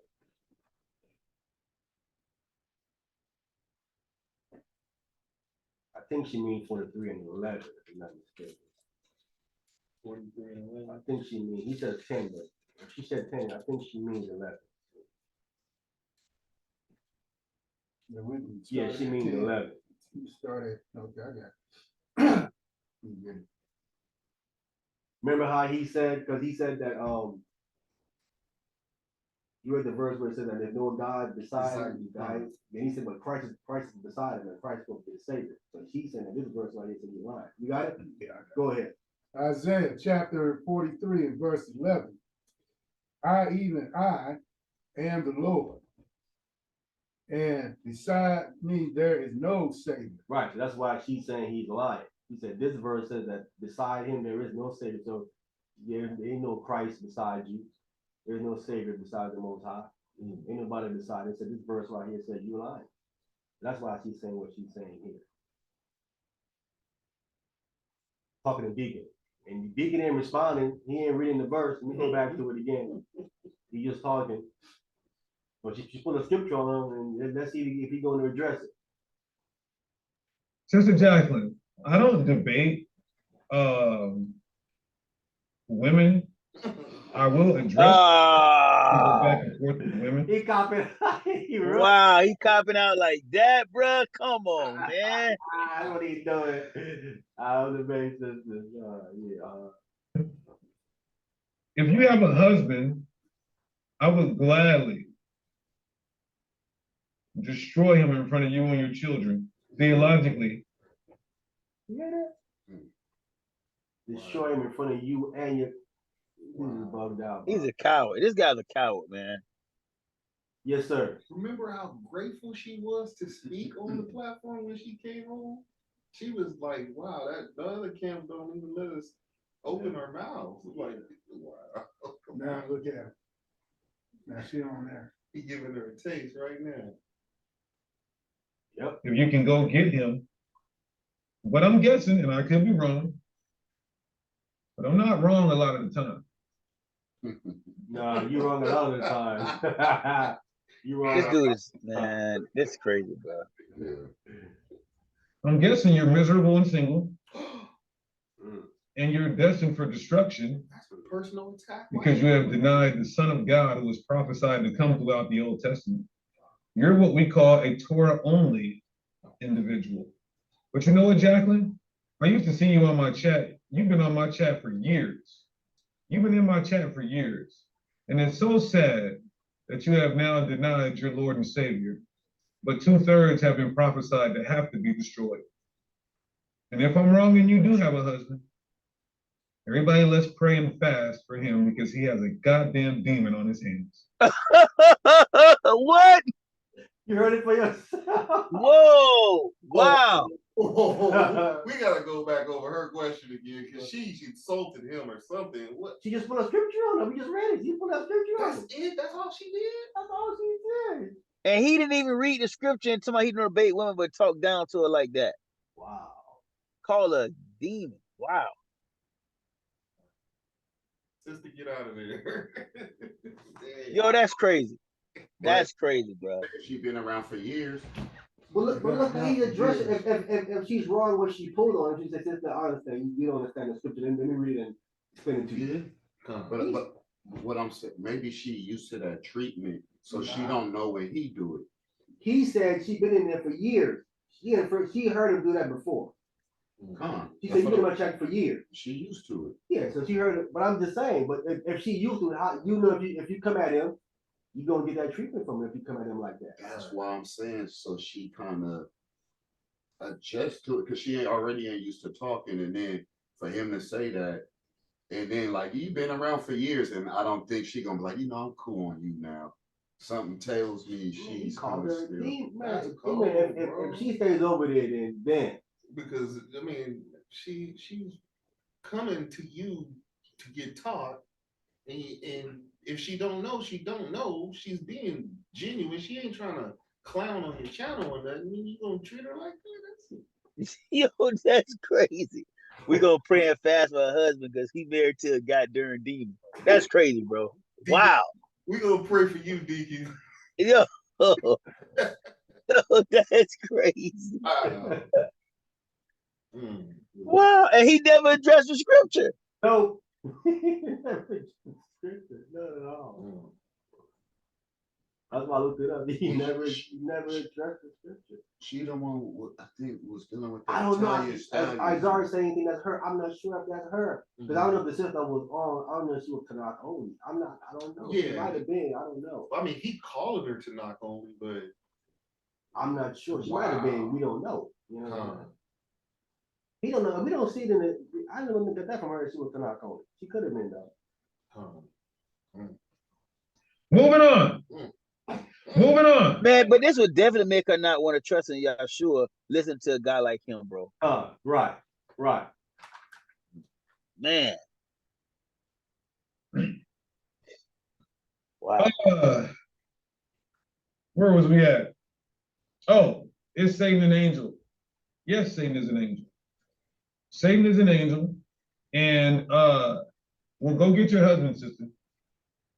go get your husband, and until then, you're going into timeout. Have a good timeout. Go get your husband, and we'll deal with your husband. He timed and he called her a demon and timed her out too. Man. She can't comment no more. Dude, it's crazy, bro. Wow. Wow. This is how these guys treat their own people, bro. Because they disagree with them. Where's the grace and Called her mercy out at? of name and timed her out too. Jeez. Wow. In Psalms 103, verse 20, it says, "Bless the Lord, ye his angels that excel in strength, that do his commandments, hearken unto the voice of his word." The angels have no free will. This also cuts this whole fallen angels. Not only that, that Satan took some angels with him, they fought and they got kicked out and all this crazy stuff because they can't go against the commandments of the Most High God. That is a lie. Wow, that's crazy, man. It's a complete lie. What's so crazy about it is this, right? Angels who are of a more powerful, more educated, more smarter than men, he's saying can't go against God, but a lesser smarter, lesser being as men can. How can the lesser thing do something that the higher thing can't? Con. That doesn't make no sense. That's not how it works. Yes, sir. He said we so ignorant and so out of the loop that we so dumb like infants, we don't know what we're doing, so we can do it. But they know, so they can't do it because they already know who the Most High is. That's what he's saying, you think? I think that's what he's saying. Can't be saying that. Because if that was the case, there wouldn't be no flood. They would say, well, they don't know what they're doing now. Right. That was the Most High's off. Right. He would have gave them some grace. Yeah, but we know because the book of Joshua, it tells us that Noah preached to them. Come. Right? Noah preached to them, Enoch, Come.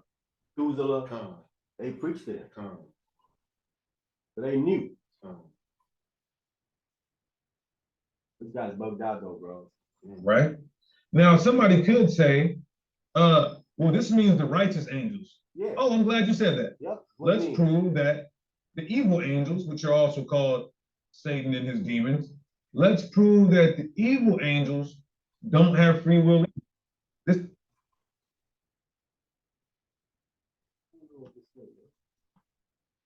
Can't even see the there it is. The evil, stop it. Bro. This is Psalm 78 and 49. Psalm 78 and 49. Yeah. He cast upon them the fierceness of his anger, wrath and indignation, and trouble by sending evil angels among them. Of course. These evil angels, these demons are under the authority and control of the Most High God, not at war with the Most High God. We know they're not at war with the Most High God. They're not at war with the Most High God. He sent them a them for vengeance. He was putting judgment on Egypt. And he sent, and this text is referring that he sent evil angels amongst them. That's all it says. Most High can unleash these evil angels against you. He does it to people who don't listen. And the people who get possessed. Christ And to prove your point, Young, he done it to the Babylonians when he allowed them to put us in captivity. He said that he put the bridle on their nose to cause them to do these things. You know what I mean? Because they were already wicked. Right. And when Christ was here, when Christ was casting out demons, he told people, he said, go and sin no more. Let something worse come upon you. Man, this guy's crazy. Even when Christ was doing it, he telling them certain things happened to people because they were disobeying, and God would allow demons and certain things to happen to you. These evil angels and stuff. And even listen, and even the wicked angels, right? Even they know they're gonna get judged, right? Angel, then when the angel saw Christ, he said, "Hey, I know who you are." To the Son of God, it says, "Are you come before the time to torment us?" They know they're gonna get judged already. It's coming. And listen, it was interesting about that is that you would say to yourself, if you know you're gonna get judged, why not spend that time before you get there trying to change and do something better? Right. But they're not. They are fully invested into doing the bad thing instead of saying, let me try to change. They're not. And that's where I understood that's what Satan is on. And I'm saying to myself, if that's the case, they saying to themselves, yeah, you're gonna torment me, but I'm not going down without a fight. Right. God. We're gonna fight for you to torment me though. I ain't gonna just walk over there and have you torment me. We finna fight. And you say you love these right here? Yeah. But that doesn't make any sense though, right? Cause right, if I know I'm gonna get judged and I'm not trying to stop doing what I'm doing, Right. I must be saying I'm gonna fight. Right. Otherwise, I should stop. Because I'm only compounding my judgment in the end by continuing doing what I'm doing. Stop and repent. Yeah. And then the other scripture says, like, if that guy think they're together, why would the demons fear and tremble? Right. If we on the same team, they won't be trembling because you telling me to do this. So why am I think you're gonna do something to me? Right. Good verse, bro. That's a good verse right there. Yeah. Anyway, that's a good verse. You can't explain that. Yes, sir. Well, one thing I don't understand when they told him like, are you here to torment us before our time? And then Yahweh Shai say nobody knows but the Father when the time comes. Like, how'd y'all know when the time? Maybe they know near the time. They said before the time. They know that it wasn't at that time. You can't. You know what I'm saying? They said, wait a minute. He said, you come before the time. They know it was. This ain't the time. I know the exact time, but I know it ain't this time. I'm funny too, because you in the flesh. I know it ain't this time. I know that much. And I think that they know it's around the time when the Son of God comes. So when they saw him, he was like, wait a minute, whoa, hold on. Right. What are you doing here? Right. It ain't the time yet. Right. We know when you show up, that's when we're supposed to get tormented somehow, somewhere. Right. But I know the time that we're in, the time frame we're in, is before the time. I don't know when the time. I know that now ain't the time. I know and what you saying is so beautiful. It really kills his whole argument because they wouldn't even be tripping because they'd be on the same team. They'll be like, yo, what's up? Where you been at? We ain't seen you in a while or something. Right. When they saw it, there was alarm. Yes. Wait a minute. Right. Something's wrong here. That also tells you again, they know the timeline. They know the timeline at that time. Right. This timeline is only about 5,000 years, 4,000 years. It's not here. This timeline is way further down the line. It's at least another 1,500 to 2,000 years more before this thing goes down. Because I understand what it says in Genesis chapter 6. I understand that Jubilee prophecy over there, which is crazy. You know what I'm saying? That's a powerful thing, bro. And they know the scriptures too, right? Huh? They know the scriptures. No, too. they don't. That also tells you that they don't know all of it. Right. They know. They didn't know he was coming. He's supposed to come first. Right. They didn't know that. Right. And that's what I also think is the gap with what Satan knew. He didn't quite know Christ was going to come to die for the sins of Israel. Otherwise, he'd have been like, "Nah, we're not crucifying you. I'm making sure they don't letting you die." He didn't know. He didn't know. He didn't understand that part that he's coming to die for the sins of the nation of Israel. He couldn't have known. Otherwise, he would have not allowed it to happen. He'd have been fighting against it.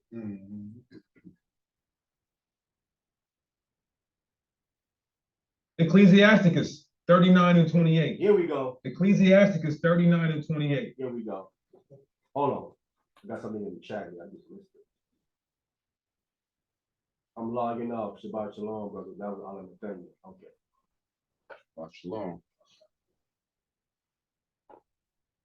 There be spirits that are created. Let's read that slowly. There be spirits that are created for vengeance. He created these left-hand entities for vengeance. Just same thing on the left hand. Just said there be spirits that are created for vengeance, destruction, wrath. Vengeance is there. which in their fury lay on sore strokes. In the time of destruction, they pour out their force and appease. Hold on, what does the word appease mean? I try to tell you guys, instead of posting them comments earlier, you guys should have watched this video. All of y'all came into the live chat earlier and was all like, "Oh, Deacon, you're tripping." You are tripping because the title says that God and the devil are friends. You booked up the verse of their friends. Where's that? What's that verse at? Of course, listen, people make things when something goes wrong, if something goes wrong, to try to correct it. Everybody does that, right? But there's a reason if something goes wrong, I have something to correct it. Just like it is in your body. When something goes wrong in your body, you have things to correct it. That's what these spirits are. They would lay vengeance for people that's not listening. Like people who go out there breaking the laws, murdering people, doing all this, and say, well, I'm gonna take vengeance on you. That's what the Lord said. Vengeance is mine. That's it. And he sends out these spirits that he created to do that. He ain't created them because they're not carrying out evil, they're carrying out the Lord's vengeance, which is not evil. Now you guys as quiet as a church mouse. Anybody quiet as no church. That's another crazy saying. Is the church mouse quiet? No, he squeaks. He's squeaking. He ain't quiet. What are you talking about here? Who gonna refute these Bible verses? I am. He wasn't ready for that, Ark. I'm clearing it up. What are you talking about? This nonsense right here. The scripture said, woe unto him that call evil good and good evil, bro. That's what you're doing here. You're calling the good that the Most High created these beings for to carry out his judgment, for them violating his laws and commandments, and you calling it that, you saying that it's evil. Somebody said Satan was the lead director of the choir in heaven. I don't know about that. Sir, I know who you are, and you have given a super chat donation before. You have donated to the channel. I don't know why he even did that. Why give money to these brothers? But you have to go in timeout for that comment. He gave him money and he still timed him out. Just for voicing his opinion. Wow. Just for voicing his opinion, he timed him out after he gave them money. Wow. Put you in timeout for about 10 minutes. Think about what you said, and then come back and apologize. He worked in Tazari.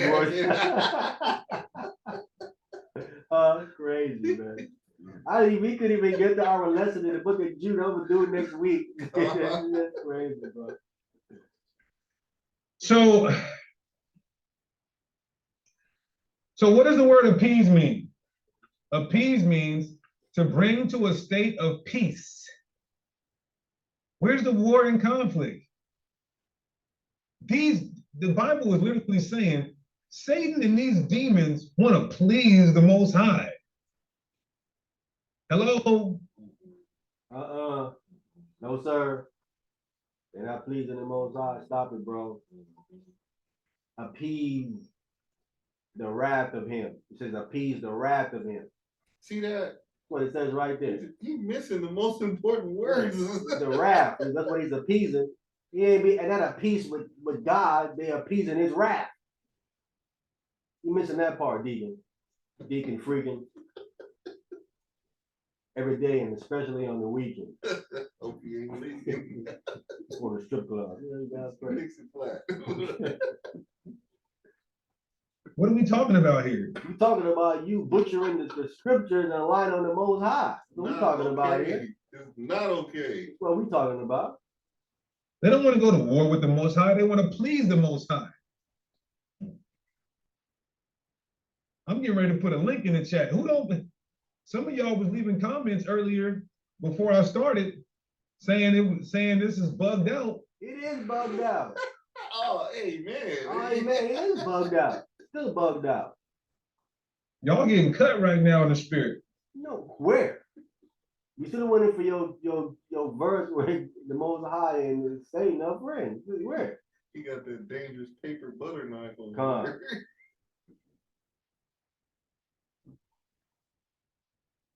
Must be that water he drinking, messing his brain up. Man. God has blessed the work of his hands, and Water. his substance is increased in the land. But pour forth thine hand now, and touch all that he had, and he will curse thee to thy face. Look at that. How you miss that? Why would, if Satan and the Most High are friends, why would he want Job to curse God to his face? It's right in verse 11. But put forth thy hand now and touch all that he had, and he will what?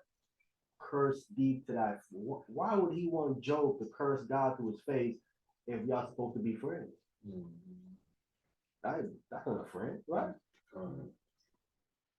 So Satan's like, look, you know, I'm under your authority. He's telling God, I'm under your authority. Or at least he's inferring this here, but not explicitly saying it.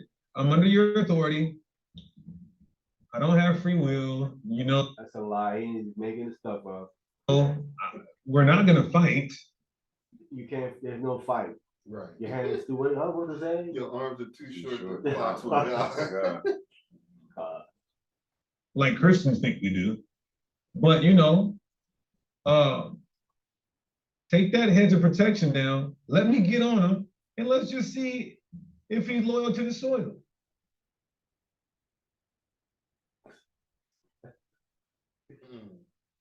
Let me see and have him curse you to your face, my friend. I'm gonna have him curse you to your face, and then we friends. We won't be friends after that at all. Right. If Job would have did that, Right. the only person that got hurt was who? Job. Job. That was it. Oh man. Job. The only one that got hurt We're was talking Job. about cursing to the Curse face. him over. Say he ain't the only one that got hurt. And all that would have been, he'd have been proving himself right. Said, see, I told you not to create that. That's what they do. See that? And that's what he constantly up there saying. And that's his wife telling him to go ahead and do it. Wife telling him to, yeah, Bite the apple. yeah. And that's the reason why he didn't touch her. He did nothing to her because he knows who's on his side. And that's why I always wonder, like, these brothers are out here doing all this wicked stuff, man. How come nothing happened to them? Because I know, like, for one, the most having the patience with them, but Satan also. He ain't saying what he's saying to Job right here. He wants to talk about Job. Once the guys breaking God's commandments, multiple wives, and doing all this stuff, Satan don't say, let me get at him. He gonna bring them up. Who is he trying to bring up? He can bring up the one that's trying to keep the law. Right? The one that's trying to follow the Most High Christ. He can bring them up. He want to get at them. So he don't always, with everybody, be an accuser of them? No. Like the most wickedest dude, he kind of like, Why would he accuse you I of don't being know. wicked? Yeah, no, I wouldn't. he doing my job, Doing so your I'm job not really for him. for it. So he kind of like continue. Right, so he don't have to go tempt you. You already being with him. Oh man, I gotta go tempt him. He's already doing it already. He's done. He's done already. He's gonna get judged by automatically. But the ones that are trying to do the right thing, nah, I gotta get on them. I gotta get on them. Job. Right. The Job and the prophets and them and all that. Paul talks about when he was going through the message of Satan, was attempting to buffer him and stuff like that. You know what I'm saying? They say hindering them or different things. Withstanding him. Yeah. Satan coming to tell them Hamashiach Yahweh Shai. See who they step into? They step into the people who trying to do the right thing. Like I told you, the friend of mine I had, I told him to read the Bible. He said, every time I read the Bible, the spirit jumps on me. He said, nah, I can't read that book. Come on, dude, this thing messing with me, man. I ain't messing with it. See, I said, bro, you got to fight with them. I said, they ain't gonna do no harm gonna come to you like that. If they keep reading your Bible, he ain't have to flee. I said, but he not gonna do no harm because he can't. He just trying to just scare you, trying to have you stop. When you fight through it, you're gonna be good. He said, nah, I think Throwing the towel in. he didn't want to go through.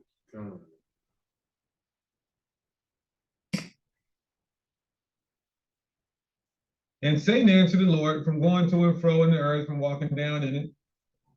And the Lord said unto Satan, hast thou considered my servant Job? There is none like him on earth, who doeth evil And still he holds fast to his integrity. The water, Andrew Robbins, for the super chat donation. Greatly appreciate you, my dear beloved. And still he holds fast to his integrity, although thou movest me against him to destroy him without a cause.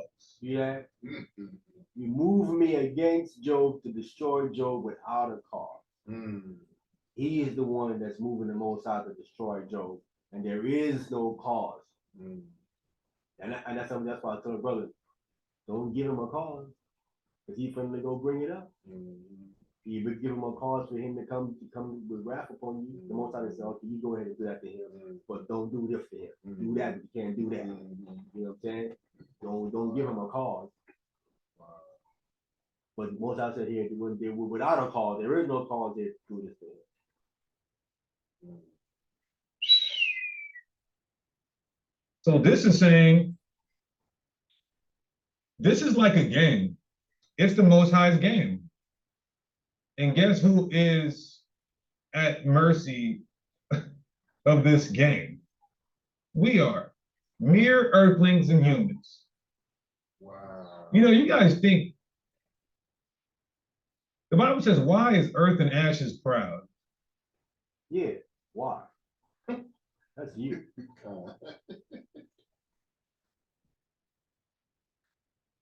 Mere creation is thinking we're entitled and deserve something. Well, you deserve something if you in a Mashiach Yahweh. He says that we are brothers and we are co-inheritors with the Lord. Right? We're not here doing this for nothing. Right. We trying to obtain something, right? I don't know why he doing it for. You trying to get nothing out of it? We trying to inherit. You trying to get eternal life, yeah. Eternal riches. Huh. What's wrong with this guy right here? He don't want none of that. I guess he don't want nothing. You can need a leg of fire and keep doing what you better repent, brother. You got his gifts. Calm. Mere creation is thinking we're entitled and deserve something.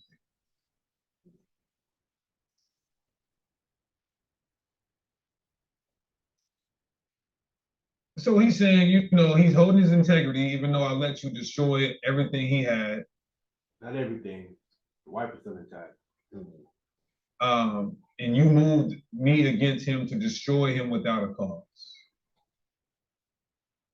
Here's the Bible saying a perfect righteous man, God is destroying him for no reason. Wow. He said God is destroying a perfect righteous man for no reason.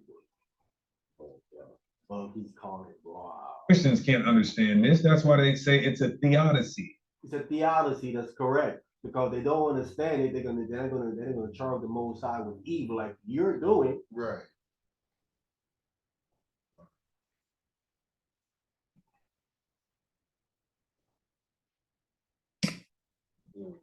All right, let's go skin for skin.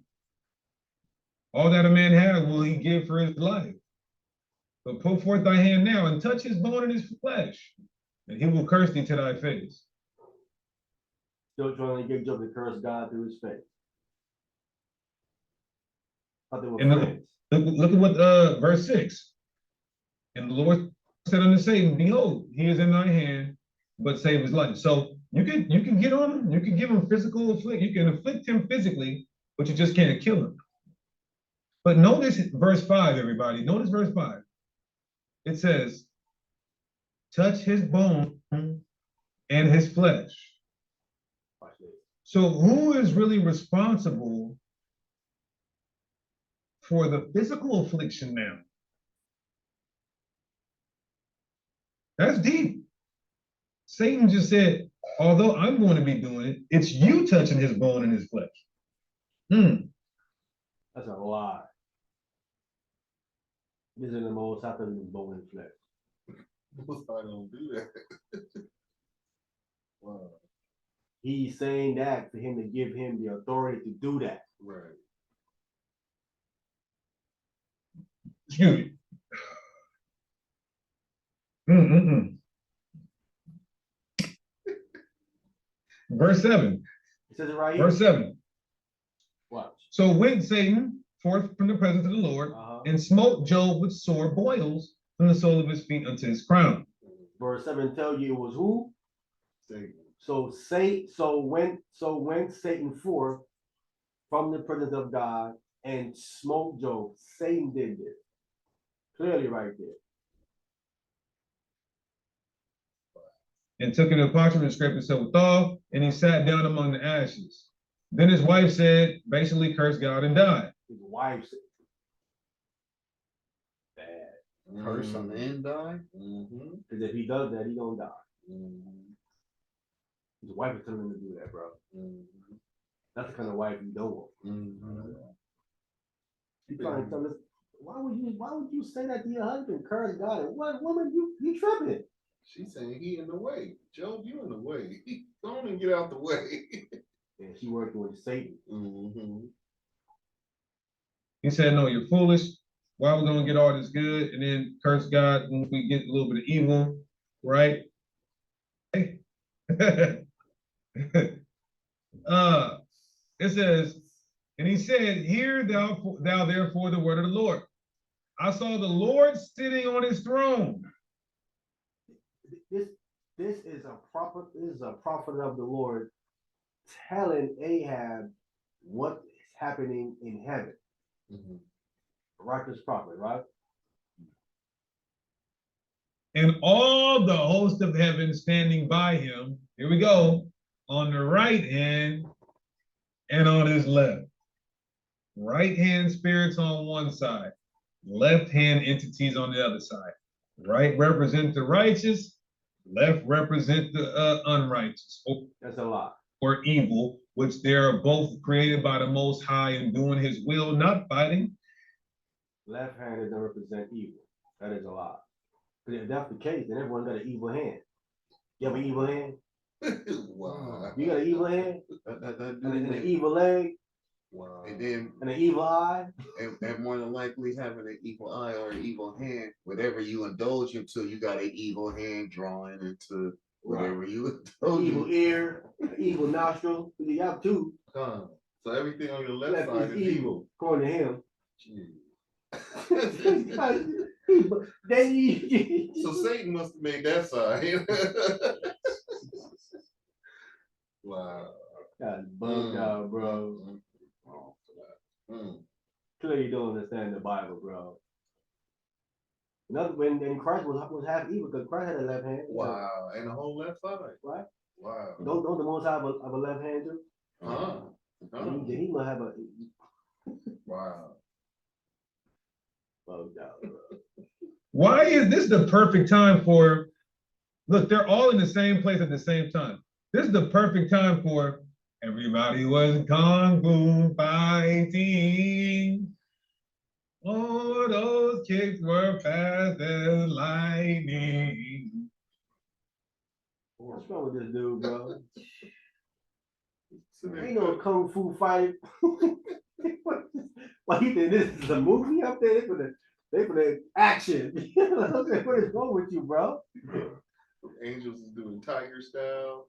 they got the Brother, this angel just waved his hand, he was start drop down. You think they got time to do all of this? No. No. Please, they ain't got time to do all that. Stop it.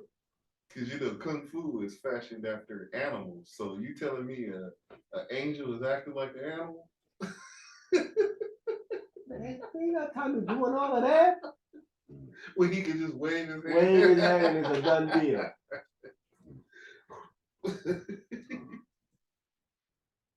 You bugged out, Deacon, for real, bro. Angels don't do kung fu, bro. What book chapter verse, bro? Wow. I've never seen an angel do kung. I've seen him kill a lot of people per the Most High's orders, right? Not one time have they came doing kung fu. What's wrong with this? Oh, crazy. Wow. Angel doing kung fu. That's a new one right there. Right? No, wrong. Wrong. Being those lying spirits in the mouth of the prophets, up there counseling with the Heavenly Father. And what did the Lord say? Thou shalt persuade them, and you're going to prevail also. Go forth and do so. Yeah, the Most High wanted, he wanted Ahab to go up and die because he's being wicked. Mm. He don't give the backstory of what Ahab did. Mhm. What Ahab did was that he took this man's vineyard, Mhm. right? First he did what he did was this. He came to the man to buy the man's vineyard, right? Right. To buy the man's vineyard. And the man was like, nah, I can't sell you the vineyard. But because he don't understand Torah Right. and the Jubilee, Right. he don't understand why the man is saying no. But the man is too close to the Jubilee Oh. to sell you because you're not going to get, because of the Jubilee, it's going to come back to me. If I sell it to you, you're only going to have it for maybe a year or two, and you want to get your money back, and then you're going to be mad that you're the king, you want to sell my yard back. Because you say, man, all they had it for a year, man, I need the crops, you're going to say, that's why, nah, I can't sell it to you, the time is bad. Right. Okay. So the man told him no. And he was upset. But because the king is evil and he forgetting Torah and the Jubilee year, everything goes back to the person. Right. I'm Owner. I'm lending it to you. You cannot permanently own it, because if that's the case, then it talks about how the inheritance can switch the tribe of different people. So once I said no, Jubilee gonna go back to the person again. Right. So he's telling him, so what Ahab does, he goes and he cried to his wife, Jezebel. Yes. And yes. Jezebel tells him, you the king, kill him. Right. But he didn't want to kill him. Right. So she convinced him and talked him into it. Mhm. And she goes and she killed this dude. Mhm. And he don't do nothing to her. Mhm. You know what I'm saying? And plus Jezebel is not even an Israelite. She's a Hamite woman. He's a Hamite woman. He married outside of, he's violating Torah, marrying outside of nation England. So he allowed her to kill this man. So God is like, what deal? You don't allow your wife do out of order wife. He wasn't even married her in the first place. Kill this Israelite man because of his land. So God like, well, you got to go. You got to get you out of here. You don't want to change. And that's where this counsel comes in right here that he ain't giving the background for. Mhm. Go ahead. Also, wasn't a vineyard where his fathers slept or something like that? Which the guy? Yeah. I think so, yeah. Yeah. That kind of vineyard, like you wanted to stay in the family. You don't. No. It's up to you to sell it. If you say no, nah, I don't want to sell you that. Right. I want to keep it in the family. He has the right to do that. You can't do nothing. Right. That's per the Torah. But Jezebel. Yeah, Jezebel. He's wicked, and he allowed it. He don't do nothing about it. So the Most High is okay, man. You got blood in your hands. Mhm. You got blood in your hands, bro.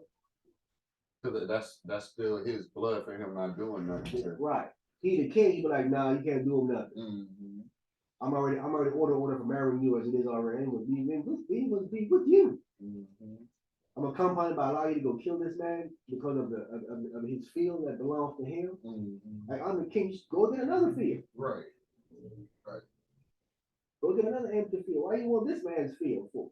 I just want some clothes. Yeah, But you work still, something else out. She don't know the feeling of what he want. She just want to do something wicked. Yeah, you don't care. Are you allowing this not an Israelite woman to even kill an Israelite man? And he's following the law. Mhm. He shouldn't be doing that. So he's out of order. I mean, I'm just bringing up one thing he did. There's most of that he did. Mhm. Tell what the Ahab did. The Most High wanted him dead, and the Most High had a spirit here take him out. And the thing about it is, the prophet of God is telling him, so yo, God counsel against you, right? Because he's going to go to war, and this other king of Israel, Jehoshaphat, was like, nah, I want to hear from a prophet of God. Mhm. Because the prophet of Baal was there. They said, yeah, y'all gonna win, y'all gonna win. He's like, I don't trust them. I want a prophet of God. So the prophet of God comes and tells him, no, God wants you dead, Ahab. This is what happened in heaven. There's a big meeting up there. God said he wanted you dead. And this spirit said, well, this is what I'll do to get him dead. This one said he's going to do this. He said, this spirit came out. This spirit said, I'm going to be a lying spirit in the mouth of his prophets. And that's how he's going to go up. And God said, go, you're going to do it. I said, so he said, so in these prophets here that's talking to you, there's a lying spirit in their mouth telling you you're going to go up there and win. You're going to go up there and die. What does he do? He don't believe the prophet of the Lord. Right. He believes he's a wicked prophet. Right. And goes up there Right. and dies. as the Most High said. And Deacon is trying to say that's wicked. He's telling them what's gonna happen to him, and he's ignoring it. So whenever you got somebody as a liar, just know the Heavenly Father sent that lying spirit on that person. Ready for yourself. He's saying God made him lie. So that would sound like he the father of lies, huh? Huh? Yeah, his own mouth. If anybody lying to you, then God sent it. See what I'm saying?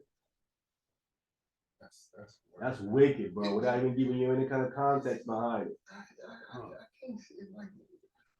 Hey man, God, listen, I believe God has washed the hand of these guys. God, like, you know what? I'm turning all over to Satan. I'm done. I'll try. Look what he's saying about the Really Most High, bad, bro. man. Crazy. I almost can't believe that the really Hebrew let this come out. I can't. This is bad. Wow. He's responsible for that too.